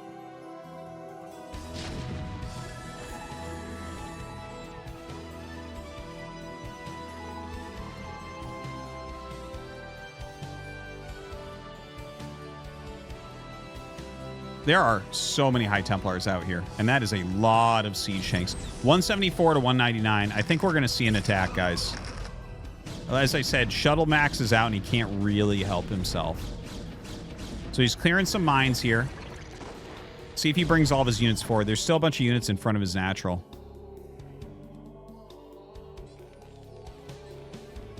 Okay, going around. Yeah, maybe he's going to try to attack in the other side. Ooh, big mine hit. Nope, just clears that out, moves back out. See, lots of units here. Damn, he's not attacking right when I said. All right, 6th Nexus is coming up. Sock setting up for center.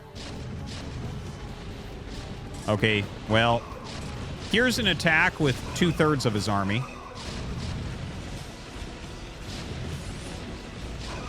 I'm not, like, well, it wasn't, I guess, a 100% dedicated attack. He lost a big chunk, but tried to just shave units off of Sock. Oh, that was a really good size storm. That was superb. 15. Damn. 44 SCVs to 55. All right, all right. Oh, another command center lifting over to the bottom right natural. I actually didn't even notice that that was occurring. Quite like it. Sock's economy really going to be looking good here.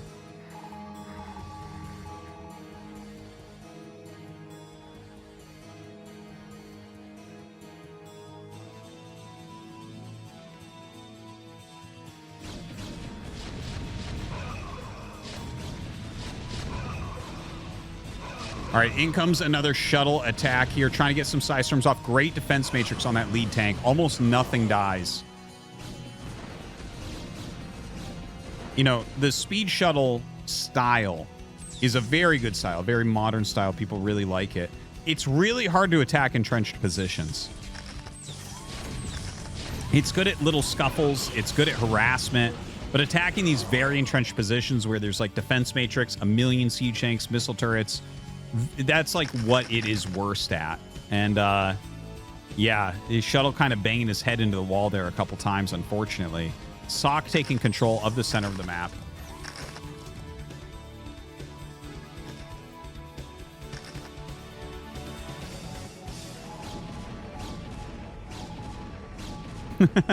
Cannon off center.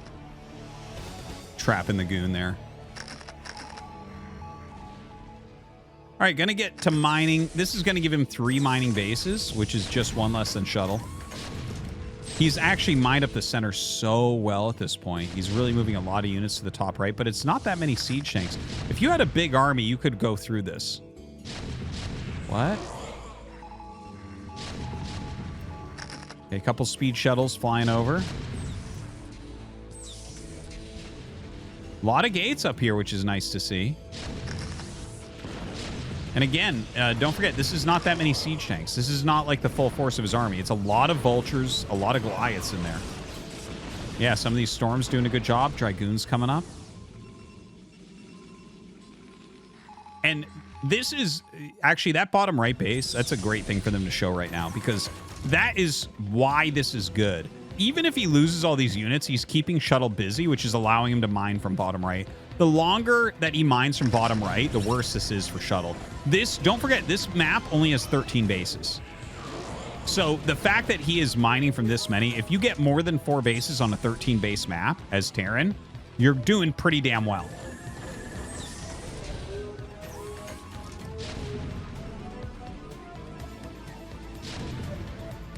All right, sieging up this 12 o'clock base. Shuttle has got to do something here. Drops out some zealots to clear that tank. Okay. Okay, decent size storm, I think. Throws one down on the vessels, but they get pulled back pretty quickly.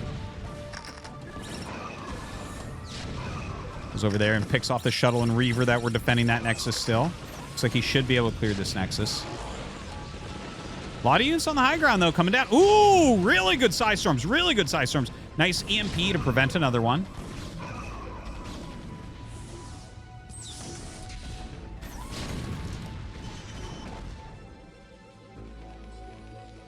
All right, what is Shuttle going to do next? He's really kind of back on the ropes. It's wild. Like, he was definitely winning before, but I think just a little bit wasteful on his attacks. If some of those had worked out a little bit better, maybe he wins this game. But right now, yeah, he's maxed out. He has a little bit bigger bank, but Sock is taking bottom right now. He is mining a lot of resources at the moment. He's got great upgrades. He's got a good amount of science vessels.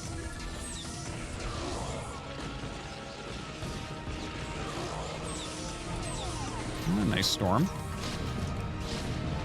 Trying to come down this ramp, but the Vulture's making it a little bit hard for these Zealots.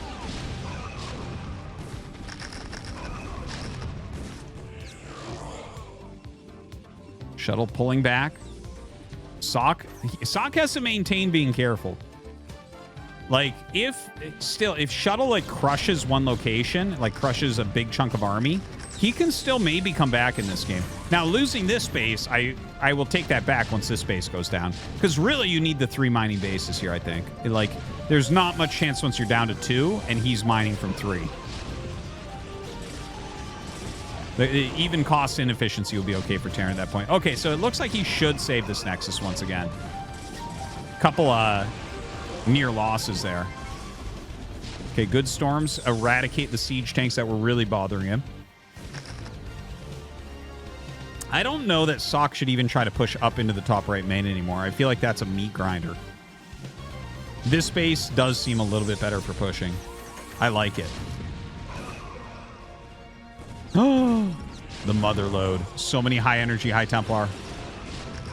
Not really getting anything off there, unfortunately. Dropping into these tanks. Oh, high Templars dragging mines forward. He will crush this army.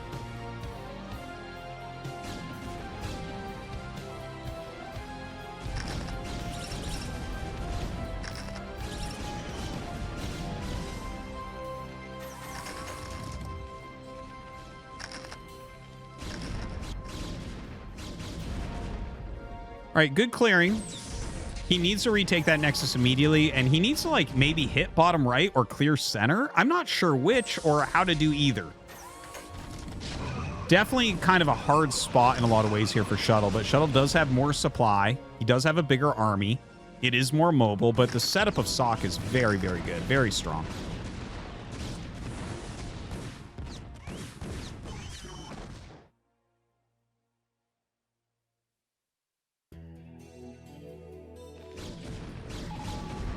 We're clearing some of these mines over to the side. No new Nexus as of yet. Shuttle seems to be gearing up for a big max attack. Okay, he is going to bomb in. Where are those High Templars that were in the shuttles? Oh, they're way back there. Okay, he does actually get some SCVs with that one. Big arc of Dragoons. Almost out of Zealots, though. That is going to make it a lot harder against this very deep siege tank line. And it looks like Shuttle's going to lose just about everything. And you know what? He's only mining from 2 bases right now. He is below 100 supply, or he was for a moment. I think Shuttle's just about dead here. There is really not a lot left with Sock having bottom right. Sock is still mining from 4 bases against 2. That should not be a close game anymore. Shuttle may not be making it into ASL this season.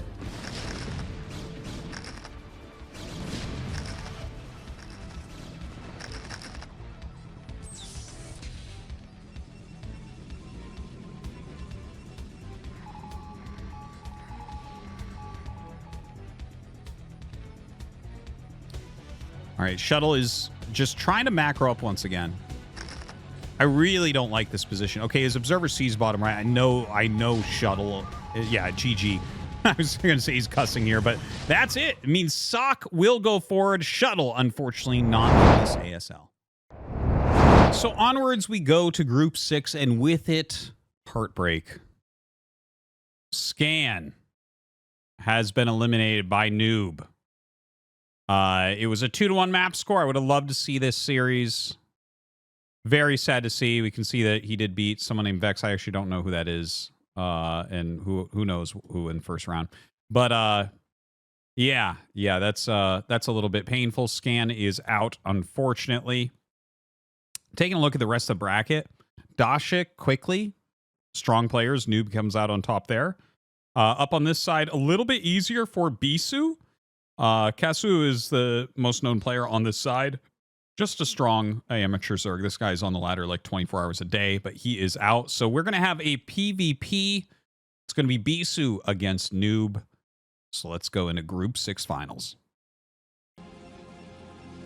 All right, so here we go. In the bottom left, we have Noob, and in the bottom right, we have Bisu. Hoping that Bisu is able to get out here. Obviously Noob is a very strong player. And Bisu did lose a Protoss versus Protoss match in day 1 to Paralyze, but I will say that without any question in my mind, I think Paralyze is a stronger player than Noob. So, yeah, we'll see how this one goes down. That was a great match, by the way. One of the best matches so far was Bisu Paralyze. Wow, what a sick game that was. But yeah, here we are, and looks like they have pretty mirrored builds so far. I tell you, some really stacked groups in here. I'm still kind of reeling that Scan was in that group and unable to get past the wall of Protoss there at the end. Very sad to see, but it's pretty crazy. We're definitely going to have some very strong players that do not end up making it through. I don't think we've had anyone super surprised and get completely eliminated as of yet, right? Free, Yabsab, Tobo, Shuttle, Saxry. Scan, yeah. No one else is really coming to mind right this second. So, we still have some really big names that have not made it through as of yet. Don't forget, of course, top 4 from last season has a seed. Saber has a seed from ACS. So even if you're not seeing some of your favorite players in here, they might already be qualified. All right, so Bisu gets over here and actually scouts Noob really, really quickly before he has any units out. So quality scout there from Bisu. See if Noob goes in the same direction. Looks like he will. And Bisu, I think we just saw a Zealot pop out. So, yeah, both sides going to have a Zealot now. Of course, it's hard to catch the probe with the Zealot. And he has actually taken a lot of damage already from this probe. Some nice micro there from Noob. So, Bisu going to try to get away there. And let's see if he can block this. Oh, no, absolutely not. Not even a little bit. Not even for a second.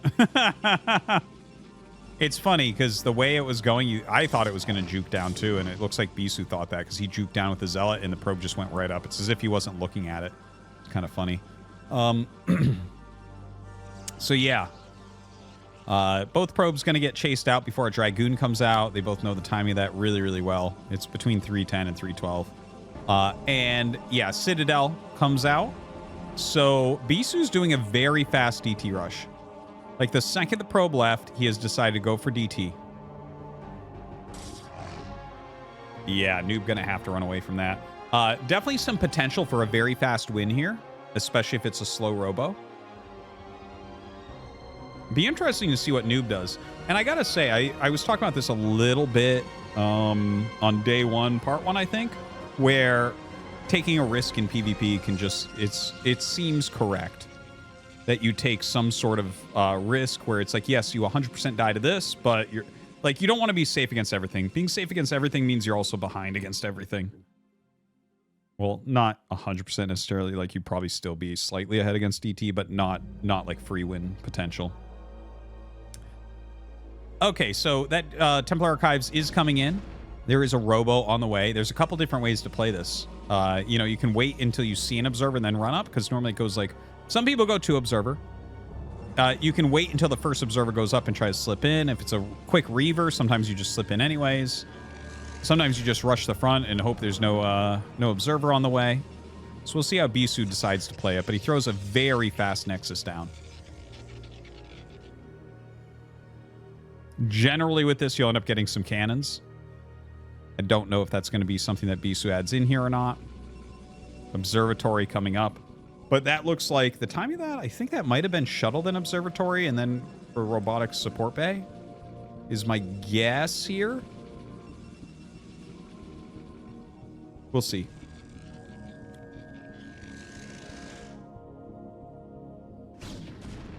So Bisu's probe getting chased back a little bit. Here comes that first DT. The probe being chased is actually really fortuitous here for Bisu. Okay, he does have the observer coming out, so it wasn't Shuttle first. Now, will the DT be able to slip in is the question. This seems like the worst possible timing for it.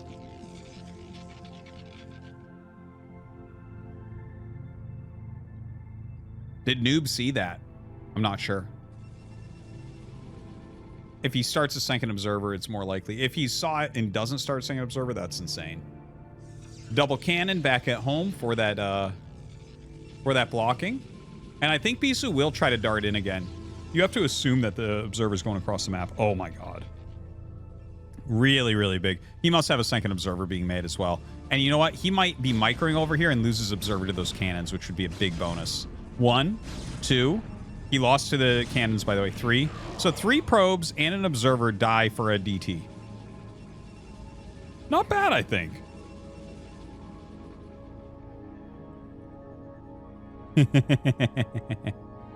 Are you kidding me?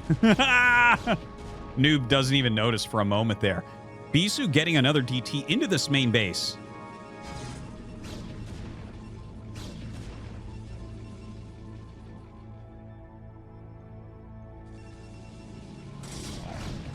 All right, couple. Yeah, not as many probes there, but he is up a fair amount. Oh my gosh. Yeah, High Templar actually being kind of rallied out there. So Psy Storm is coming up super, super, super fast. Third base going up for Noob.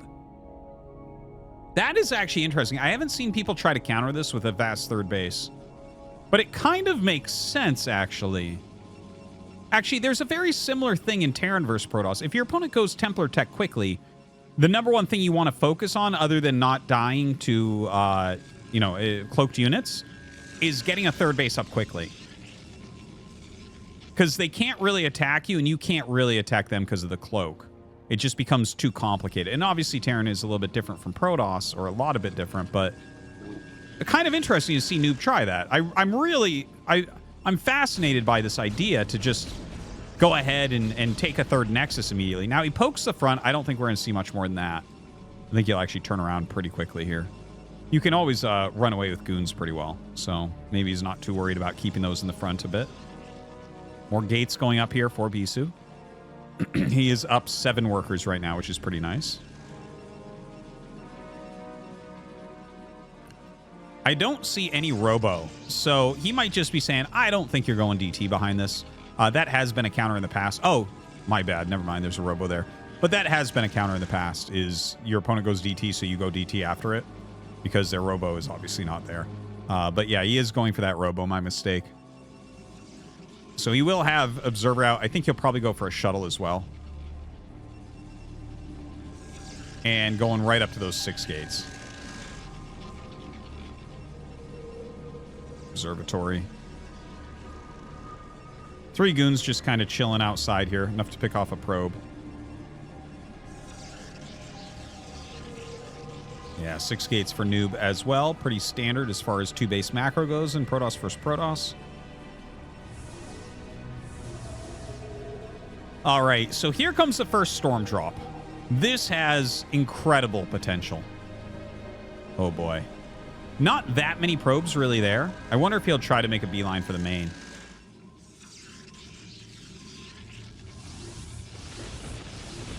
Okay. Oh my god, brings him down to 33 probes. That was something like 16, 17 probes killed, I want to say. Was it that much? Like, I guess maybe he was behind on probes a little bit. I think they have to have been close. I would love to see the kills on those.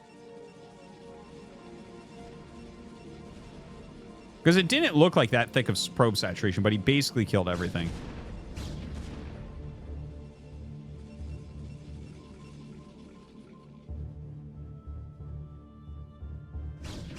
Yeah, I don't think he's going to get too much more. Maybe some storms here on the goons. Oh, we're not checking the kills. Well, it gets a couple more probes, I guess.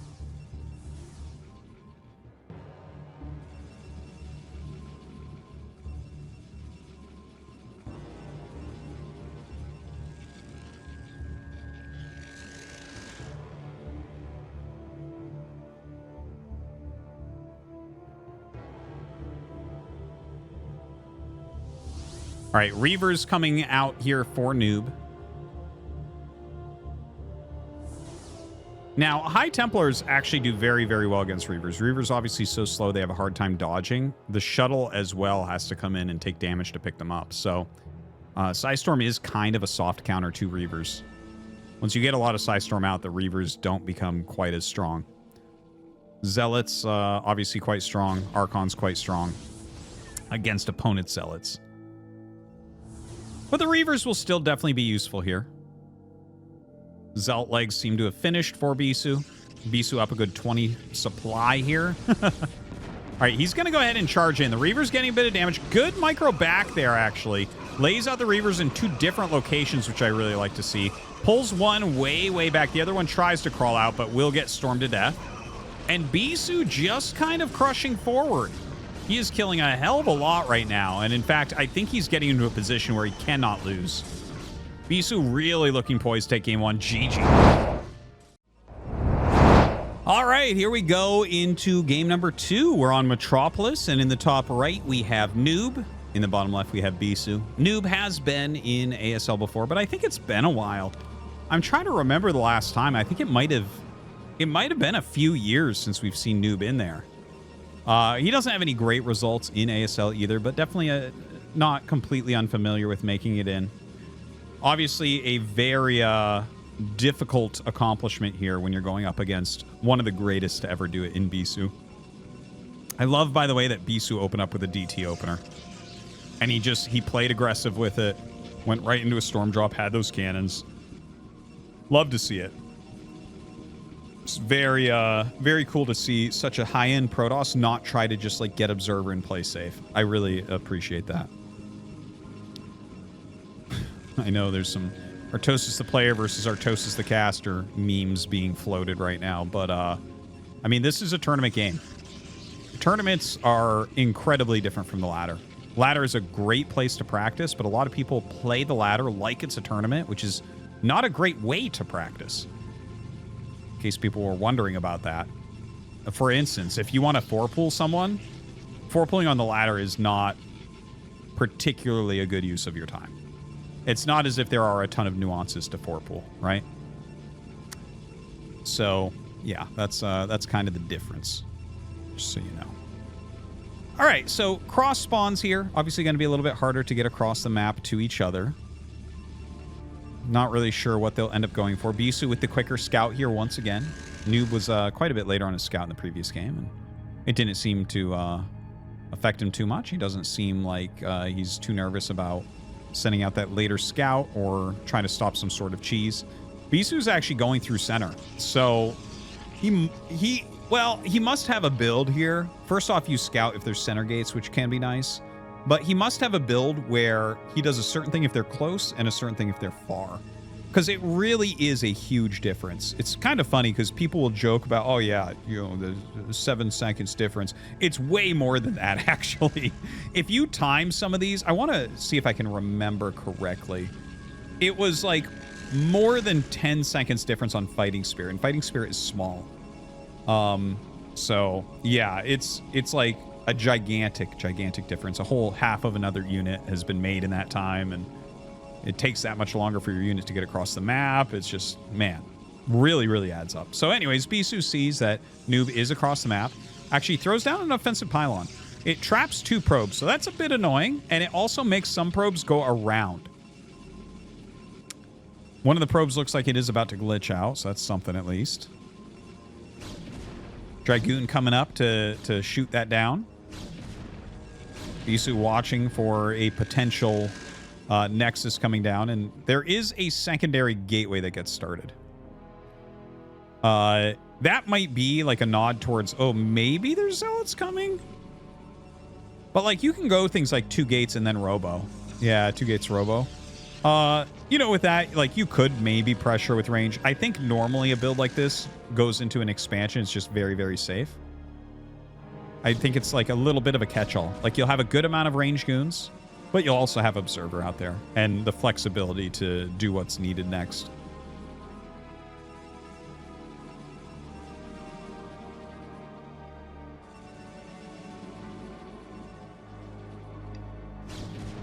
So the probe here of Noob tries to sneak back in. Doesn't get that much vision. I think he might have just barely gotten in range there to see that there was no Nexus. Bisu immediately throws down the Nexus. Throw him off the trail.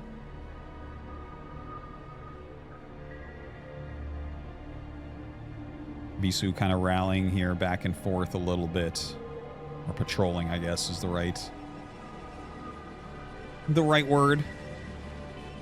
Observatory on the way. Plenty of goons out. Gonna push them forward and push away any probes. Robo coming up for Bisu. Bisu's build looks perfectly suited here to get an edge. He went like 1 gate, decent Dragoon production, into a natural once he killed the scouting probe, and then into Robo at a location where he can crawl Reavers down the ramp. And I'm sure he'll add like additional gates as well. So you can see it's just like a faster Nexus. It doesn't look like he can take damage. Yeah, Noob is slightly ahead on units, but not enough to really do anything.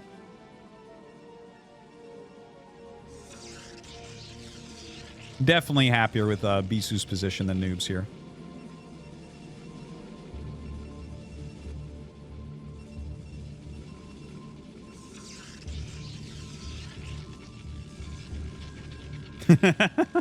It's funny the way they do it. Like, you can do that with the hotkeys while observing. I just zoom in and grab it. That's how I like to look at it. But okay. So yeah, Observer going to be coming out for Bisu a little bit quicker. Reaver a little bit quicker here for Noob, but can he get some damage done with that? I think this is probably going to be a map where shuttle speed is crucial, so I hope for Noob's sake he does go for that. You know, obviously, if he loses this game, he's out of ASL Season 20. He's not going to make it in. There's no more additional qualifiers. This is the final day.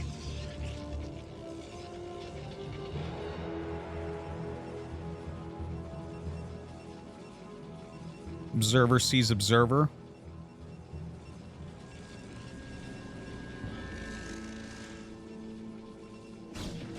Oh, he's going to get it. Nice. Sees the tech as well. All right, nice micro there from Bisu to secure the observer kill.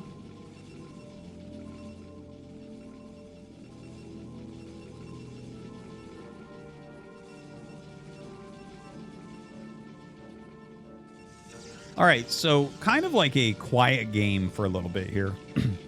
As they both get their expansions up and running, Bisu is up probes just a little bit here. Reaver's coming out.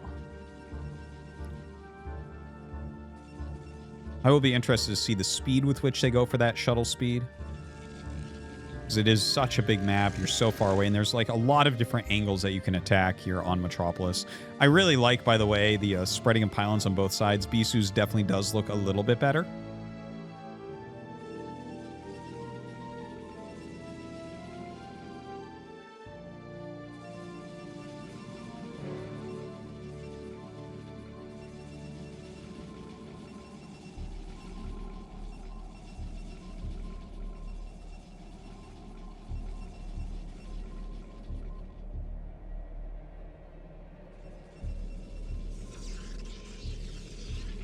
All right, so Bisu sitting in that kind of like big double choked area. Noob, like he checks for a third. Okay. Gonna bring his shuttle down. One Reaver, one Zealot in there.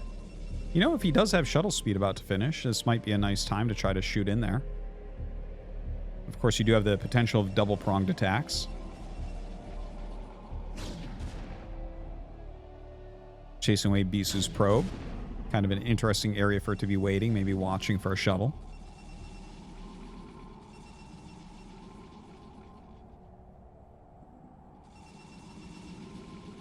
Little forward pylon there to draw fire if any attack comes in.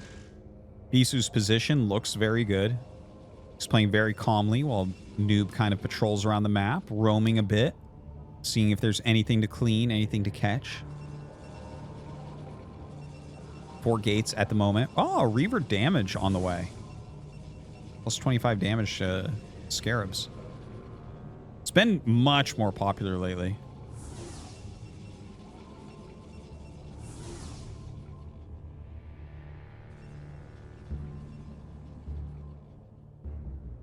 Okay, speed is done here for Noob. Ooh, so Bisu's going for a pretty heavy attack, and the attack can definitely kill what Noob has if he doesn't pull up the ramp, but Noob is in position to possibly hit quicker. He just, okay, now he sees that he's moving. I don't know if that was an observer or probe or what that was coming through the map, but he's going to go ahead and get in here. Drops Reavers at the natural, so these probes are going to be completely wrecked. Ooh, very, very good Scarab. Of course, a lot of damage done on the other side as well. 8 kills on that one Reaver, but going up the ramp is really the key. Now, Noob is going up the ramp here against Bisu as well. Bisu pushing up. Don't forget, he has this shuttle, so he can actually dodge Reaver Scarabs. Ooh! Okay, loses that shuttle pretty quickly, but very good Reaver Scarabs overall. Continuing to force his way up the ramp here. Bisu very, very low on probes at the moment, but does he have enough units to finish this off? There's just not a lot of units left in his base right now. Whereas he's got a ton of Dragoons in Noob's base. Now, the probes are drilling out, but they're kind of way far to the south, so they're not going to get the type of surface area that maybe you wanted surrounding everything. Noob is going to GG, and that means that Bisu enters into the ASL once again. All right, so we are getting to the end of the first half of day 2 here. This will be the final group in this video. This is the halfway point. We only have, after this group, 5 more players that are going to get through. So let's take a look at this bracket. First off, sick match coming up, okay? I mentioned earlier, Hani, a.k.a. Soso, is one of my very favorite Terran players to watch. Absolutely love him. He's only been in 1 or 2 ASLs, but he is a very strong Terran player. He plays his own style. I really enjoy his game, so I'm very excited for him to make the finals. And then JYJ, who's had kind of a rough go of things lately. He didn't make it in last season, despite being a somewhat recent champion. So he'll be fighting there in the finals. JYJ having taken down 9 Drone. It's because he 9-pools every game and literally can only Mutalisk micro. I've joked in the past that he doesn't know the hotkey for the Hydralisk Den. He probably does because he probably Hydra Busts against Protoss, but seriously, like against Terran, the only thing he does is micro mutas. But he made it to the semifinals, so good for him. Looks like he did take out a Protoss player in Fame on the way. Looking down here, yeah, JYJ against some kind of nameless Zergs. Up at the top part, okay, we had Bale playing. Not a big fan of Bale or his play. He ended up losing to Haya. Haya already made the finals of of day one. He was in the finals. Who was he against? He was playing TVT against Rush. That's right. And so he took out Bale, which is pretty good. And then lost to Hani, or Soso. I'm going to call him Soso. This is like, and he doesn't use Hani anymore, really. But yeah, Soso, he lost to 1-2. So Haya seems like he's in good shape. Looking at Soso over here, okay, I don't really know this guy. But Beast, of course, has been a very strong amateur Zerg. In fact, I think he did make ASL one time, so maybe we should call him a pro. I have to go look it up and remember everyone who's made it. 20 seasons in, man. It's like a lot of different players. But yeah, very good run here so far by Soso. Should be a great match. Whoever makes it in, really, as far as a Terran player goes, I love watching JYJ. I love watching Soso. So either way, let's go. Okay, we got JYJ here in the bottom left, and this is Metropolis. JYJ did win game number 1 here against Soso. Soso in the top left, and yeah, it's match point right now. You know, Soso has got to take a victory to try to bring this back. So really kind of crossing my fingers that he does, no matter who ends up winning. I'll try to point out anything from Soso that is why I like him so much. He just kind of thinks about the game in a different way. Like, for instance, one of the things that really caught my eye that he was doing a very long time ago is he would just blindly do like 3 depots against Protoss, make extra Marines, make extra SCVs, and he would just expand with more SCVs than a lot of Terrans. Just kind of an alternative way to think about it. No one was doing that for the longest time. And you don't see it very often still, but little things like that I feel like make a big difference. He had some very interesting little timing attacks, little pressures that he was putting on. A very cool Terran player. So, forward barracks here from JYJ.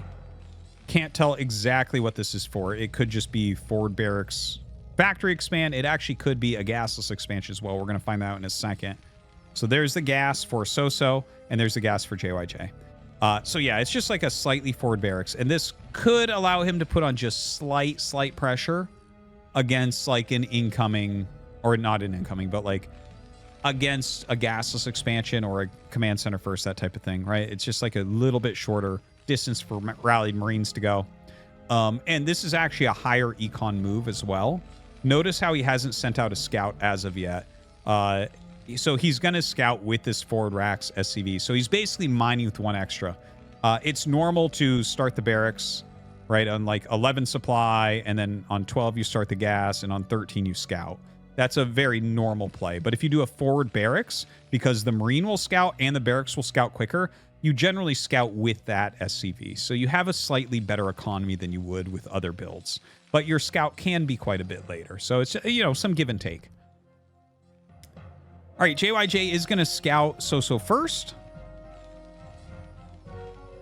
Soso chilling with a Marine on the ramp. Can't really see anything there.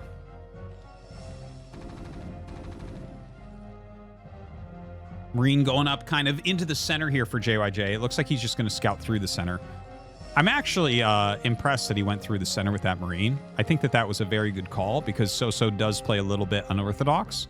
So there is some non-zero chance that there could be like a factory building there right now. So nice little turnaround.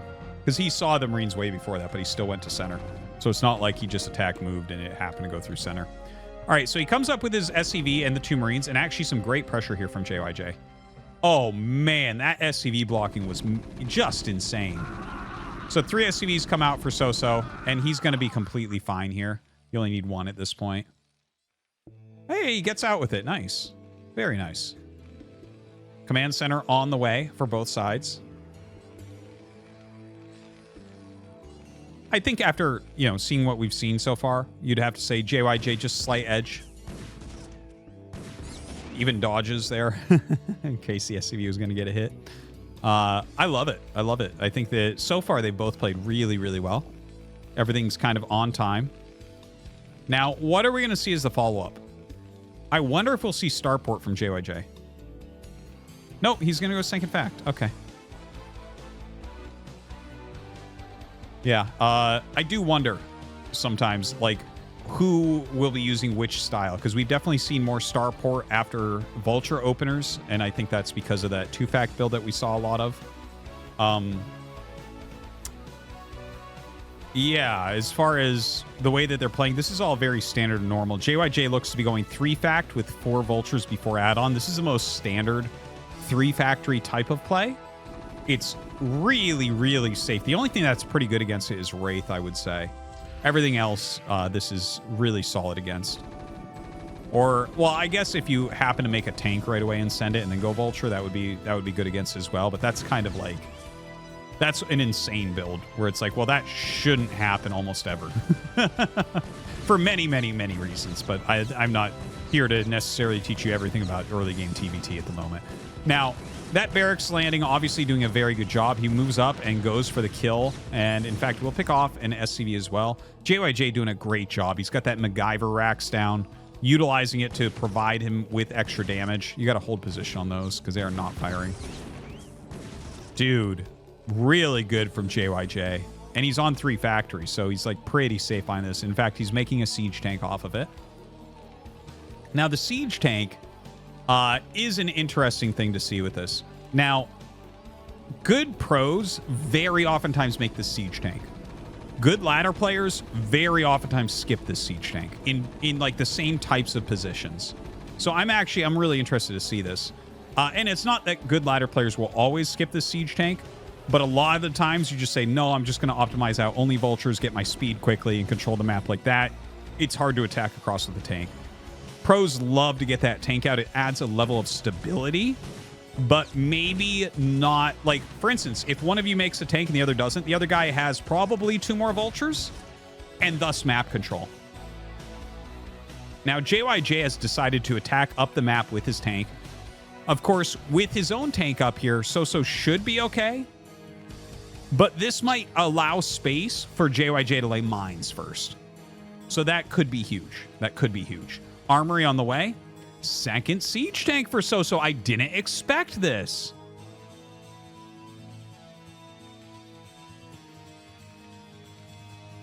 Yeah, I'm not really sure what I'm looking at. It's not that complicated what I'm looking at, but it's not too common that you see the second siege tank come out. Okay, so he is going to move forward. You're going to want to target the siege tanks with the siege tank with the siege tanks. Targeting down siege tanks quickly is very, very important here. And overall, I would say that was better for Soso. He kept one tank alive, killed his opponent's tank.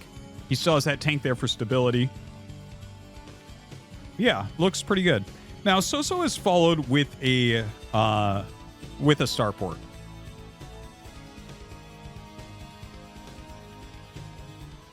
Looks like he wants to go for a drop. I mean, it could be Cloaked Wraith, but that doesn't seem to make sense. I think, like, even if you were going to go Wraith, you would make a dropship first here. 3 factory plus Wraith is a very rare build. And look, he actually already has an armory. The reason why you go for it sometimes is because 3 factory versus 3 factory sometimes turns into 4 versus 4, or 5 versus 5, or 5 versus 4. Or in an absolutely insane circumstance, 5 versus 3. And whenever you're adding a 4th or a 5th factory to try to win the Vulture War, you really don't have anti-air. So a starport can actually kind of catch you off guard and make Wraiths for that.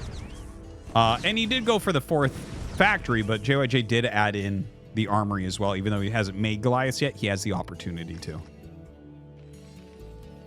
JYJ up a few workers at the moment, getting his siege mode. He's laid some mines out on the map, so things are looking very good for him. Their barracks kind of both floating back home. And here comes that drop. Nothing up there to spot. Soso has some real potential for damage here.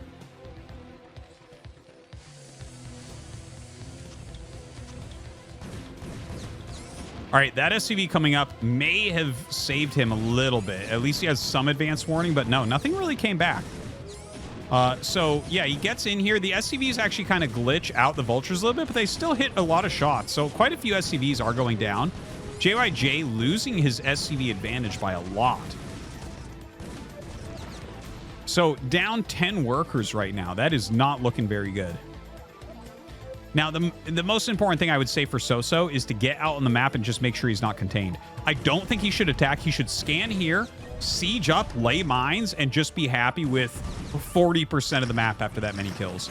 40% of the map, get your third base, add your factories, get +1. That type of play, I think, is absolutely god tier here. Whereas if you try to push, it's like, okay, maybe it does something, maybe it doesn't, but he's already got mines out. He's already got siege. I don't foresee damage. So JYJ here is taking another base. And Soso is on 5 factory against 4. The thing is, having 1 less factory than your opponent is a good defensive stance. So 5 against 4, the 4 factory guy should hold. 5 against 3, okay, you're probably going to break, like if you do it well. So just looking at that kind of rule of thumb, like JYJ has played a pretty safe game. Like he has played very safely here. He made sure he had an armory in case of Wraith. Wraith didn't come. That's okay. He didn't make any Goliaths. And he went 4 factory. And like, you might be like, oh, what about 6 versus 4? 6 isn't really a thing on 2 base. It's like so incredibly all in that if you hold it all, it's you just can never afford a third base with that. All right, dropship coming out. Soso is pulled back. He's making a third base. Third base for JYJ going to be up a bit quicker.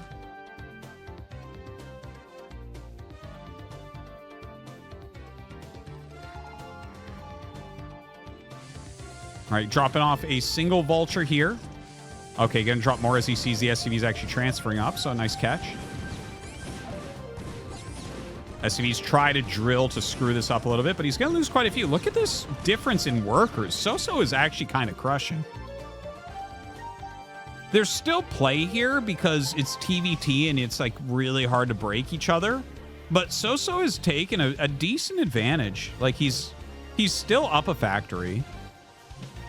He's up 17 workers. Yeah, his third base is a little bit slower. So JYJ can maybe catch up a little bit on workers. But Soso's almost to the number he wants anyways. Soso continuing to macro up. Spreading his tanks with siege. And I think here is the beauty of Terran vs. Terran in these types of positions is how do you want to play this next? Do you want to go heavy macro, try to break through? Do you want to try to take an additional base? Do you want to rush up to +2 attack? Do you want to try to go dropship? Do you want to switch into Wraiths? There's like a lot of different options that you could try here. And all of them, I feel like there's good arguments for everything. Well, probably you'll go towards 2-2 no matter what. So maybe that's not like really a whole strategy in and unto itself.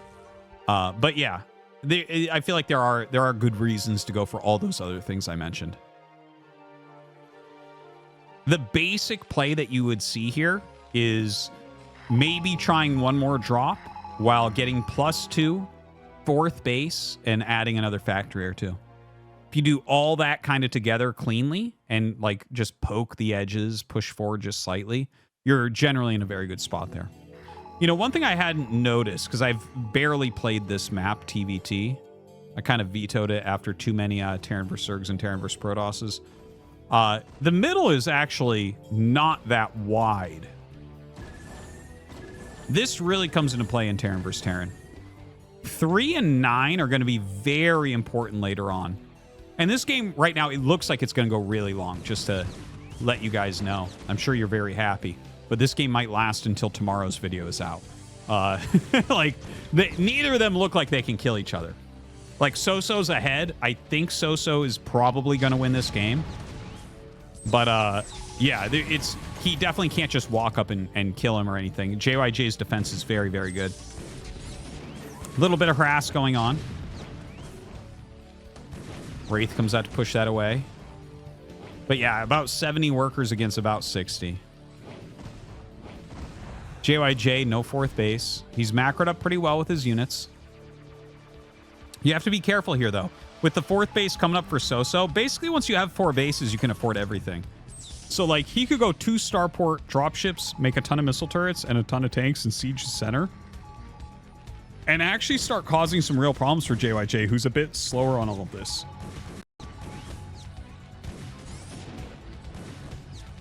So, a little jump over there to see this vulture harassing as well. Pretty good split on those. Trying to come in with another drop.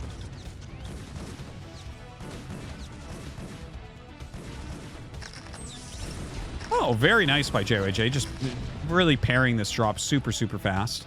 It's not a big deal, though, for Soso. Like, that's what you're supposed to do while you're taking your 4th. Is like, yeah, attempt a little drop. You know, see where he's at. Make him react. Kind of, you know, maybe you get a little bit of damage. Maybe you don't. And while you're doing that, generally, you move your army a bit, like we see here. So he is moving his army way up the side. So this is kind of an interesting idea. It looks like he maybe is thinking about attacking down the bottom right. Maybe he just wants to hold that position. He has mines at 9 o'clock. Putting some mines and even some siege tanks over at 3, where that's like really far from his control. If he could build a few turrets there as well, he might be able to just deny this location from JYJ. And again, with how small the map is, 3 o'clock and 9 o'clock might be like the deciding factors. If someone could hold both of those, I would really assume they're going to win the game. It would be very hard pressed. Even if you have the center, I don't think that you're in a position to beat someone with 3 and 9. Because 3 and 9 like kind of split the map. They protect the other main bases. They have high ground. Like, they're just not really breakable once you have good supply up there. Okay, JYJ is going to attack up the left side. Let's see what's up here. Fair amount of siege tanks back. Ooh, those actually moved up forward a little bit too much. But yeah, that's more than enough siege tanks to hold this. When you see that type of number, like, you're just... the amount you have to throw away to kill that is insanity. JYJ pushing up and clearing the mines here at 9 o'clock.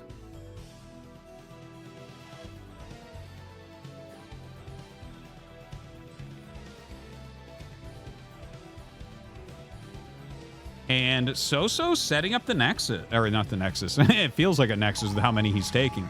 But setting up the command center over there at 9. He is taking the natural at top right as well. JYJ taking both the bottom right main and the bottom right natural. Worker count, very similar. You can see that there is a bigger bank for Soso, so that's kind of nice.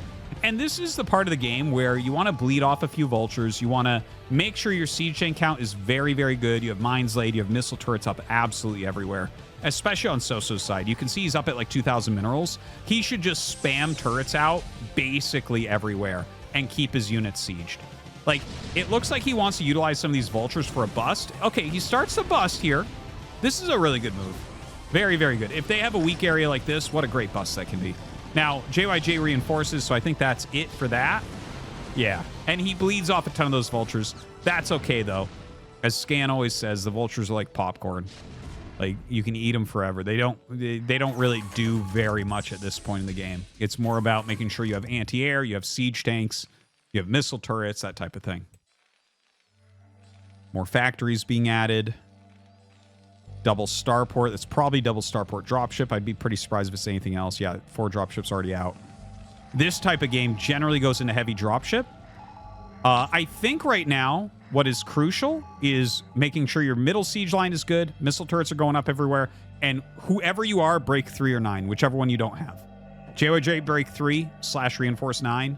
Soso, vice versa. Worker count almost the same. Bank almost the same. Supply almost the same. Upgrades the same. Really close match. Really close match.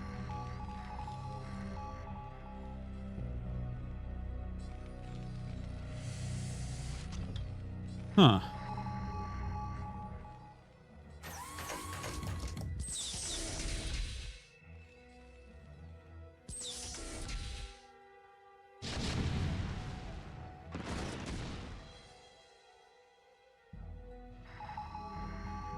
Yeah, a lot of movement here from JYJ. You don't want to just have everything necessarily in a fixed position. Generally what happens is it's like turret tank everywhere, and then your dropships will reinforce anywhere you get hit. But you can also walk around like this with an army as well for a bigger reinforce or whatever. It's really, really important, though, that you're able to reinforce positions. Because, like, look at how many dropships. That's 8 dropships. Insane, insane amount.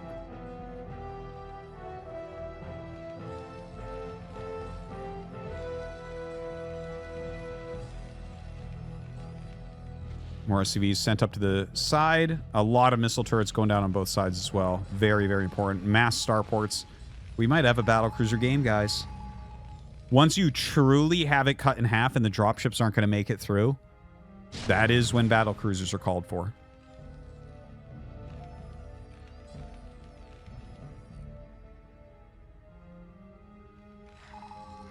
All right, mass starports going up in the top right as well. Double armory for his upgrades.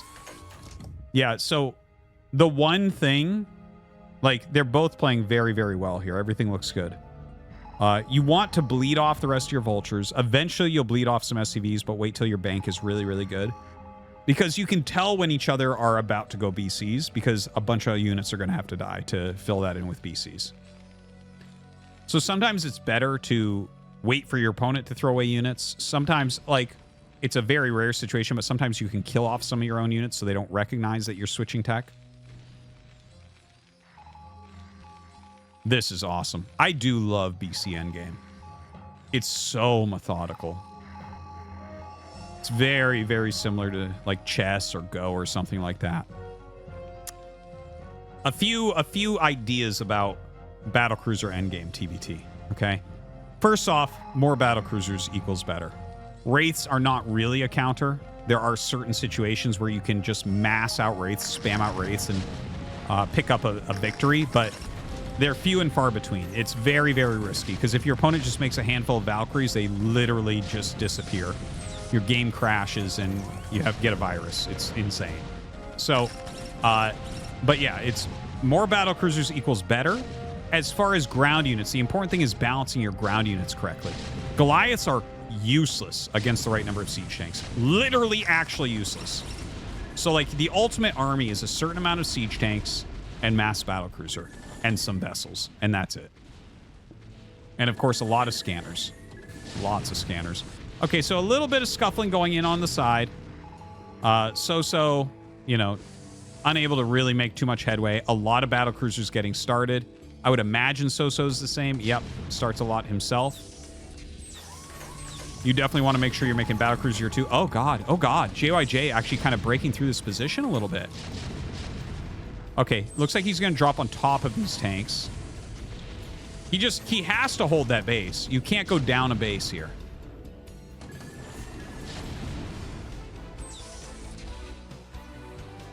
And don't forget, you probably actually want to get rid of these dropships. That's a lot of supply. Those 8 dropships, man, that's 3 battlecruisers and a science vessel, right? 16, 3, no. 2 battlecruisers and 2 science vessels. Math. Okay, so that's where you find out I'm a Protoss main. We all are, though, aren't we? When you really think about it. More tanks than Goliaths being made. This is where you start to bleed off some SCVs.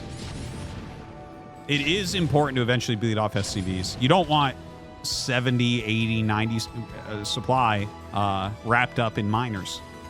Because if you have that in battlecruisers, let's say you get a big bank and you get rid of your SCVs for the most part and you go into battlecruisers, you'll just have a bunch more and just kill everything.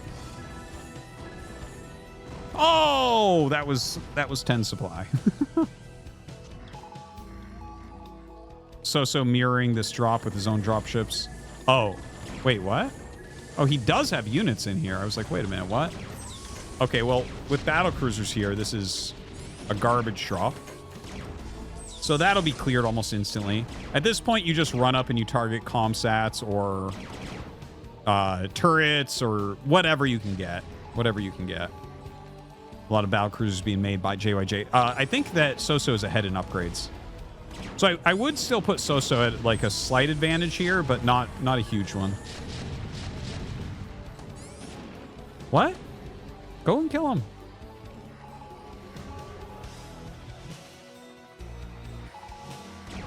What a great game. It's so nice to have this in the qualifiers. So rare to see a nice battlecruiser game between top pros.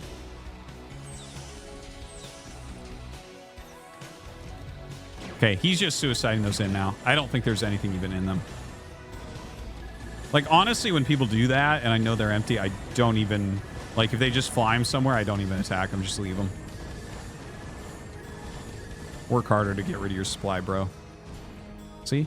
2 wasted supply. There you go. All right, both sides maxed out. You do want to get EMP, yes. You do want to get Battlecruiser Energy. Obviously, Yamato.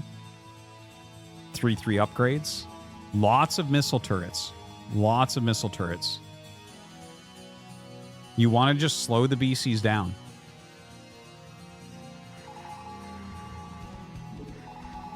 So 8 were there for Soso, and it looks about 8 here for JYJ. Maybe that might be 7, actually. Great pickoffs, great pickoffs. The thing is, you don't need that many siege tanks. It matters how much ground you're trying to hold and everything. Because you need enough siege tanks that your opponent can't use Goliaths against you. Okay, good Yamatos, good Yamatos. Not enough energy. But yeah, so like if you, let's say that you have just battle cruisers and then you have just Goliaths and they fight. The Goliaths can win that. But as soon as you add just a few siege tanks in, the Goliaths get completely mashed. Okay, this is kind of weird looking. Soso went into this a little bit single file. No defense matrix, no EMP as of yet. 8 against like 5?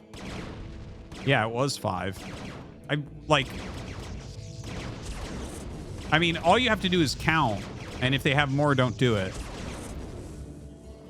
Okay, he hits a few Yamatos, so he does force him back for now. He's trying to not lose his position where he's sieged.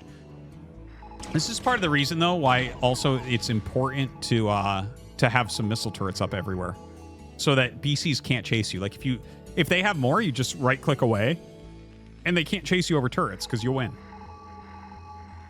You make everything kind of slowed down.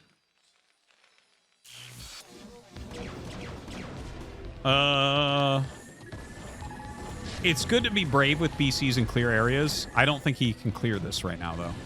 I think JYJ has too much. This is kind of like a dangerous move, but let's see. Siege is up. Okay, not bad. In the meantime, JYJ pushing to the right. Not a lot of units up there. Not a lot of units. And in fact, where are the siege tanks? That makes his Goliaths super strong. The Goliaths plus the battle cruisers can go kill everything up there because there's no tanks defending. Soso actually in real trouble now. Oh my god.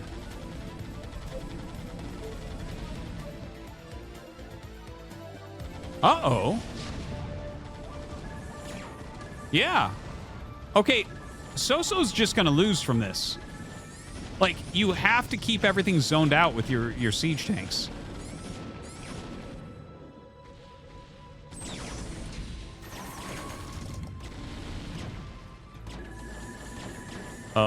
Well, I think those just got aggro. You can't have meant to do that. Okay, this looks like a JYJ victory.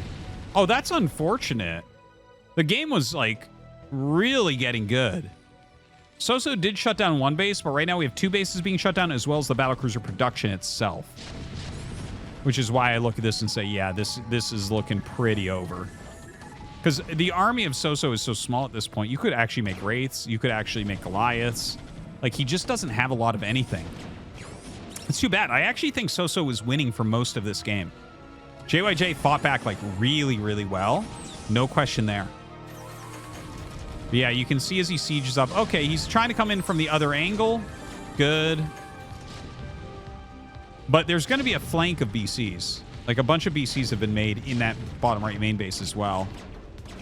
Okay, he's going to go ahead and try to kill these. Running into some missile turrets, unfortunately. Some good moving shots. Yeah, and this is where he knows he's not going to ASL, unfortunately. Some Yamatos going off on both sides.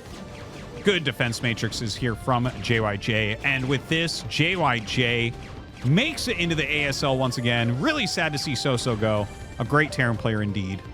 Really hoping to see him next season. But that is going to be that. It's 108 supply to 196. Soso knows he's dead, but you know, he's trying to make something happen. He's hoping that JYJ really screws something up. If he had somehow killed the command centers in bottom right, I'd give him a tiny chance, but even then I would be sure that I could beat him with what JYJ has, honestly. It's like when you get this many battle cruisers and your opponent doesn't have any, you can just slow push with Yamato, and there's not really a lot they can do.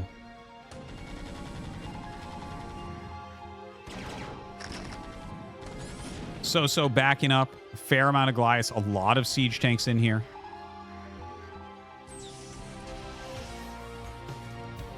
Sieging up.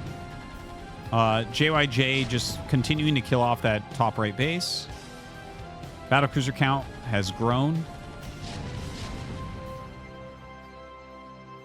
Barely mining right now. Just 9 o'clock. Like one patch up at 12. JYJ in the meantime, transferring some new SCVs down towards that bottom right.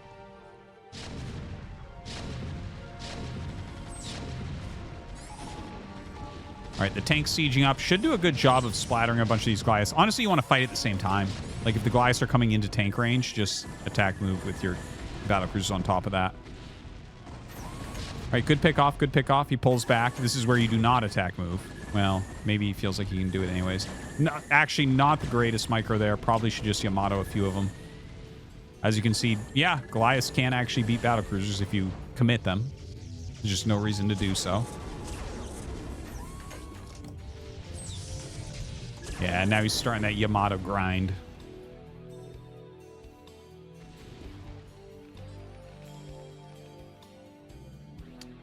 I know this feeling from Soso. You thought you were going to win. You're spamming out Goliath tank, trying to make magic happen. And then you scan and you see even more battle cruisers from your opponent. And recognize that mining bases are good to have. This is going to be it. JYJ with the finishing blow here. Should be seeing a GG, and there it is. JYJ in the ASL. All right, so that does it for the first half of day 2. Taking a look at the groups that we covered. Group 1 had Hyun, our Zerg player, get out. Group 2, Effort, another Zerg.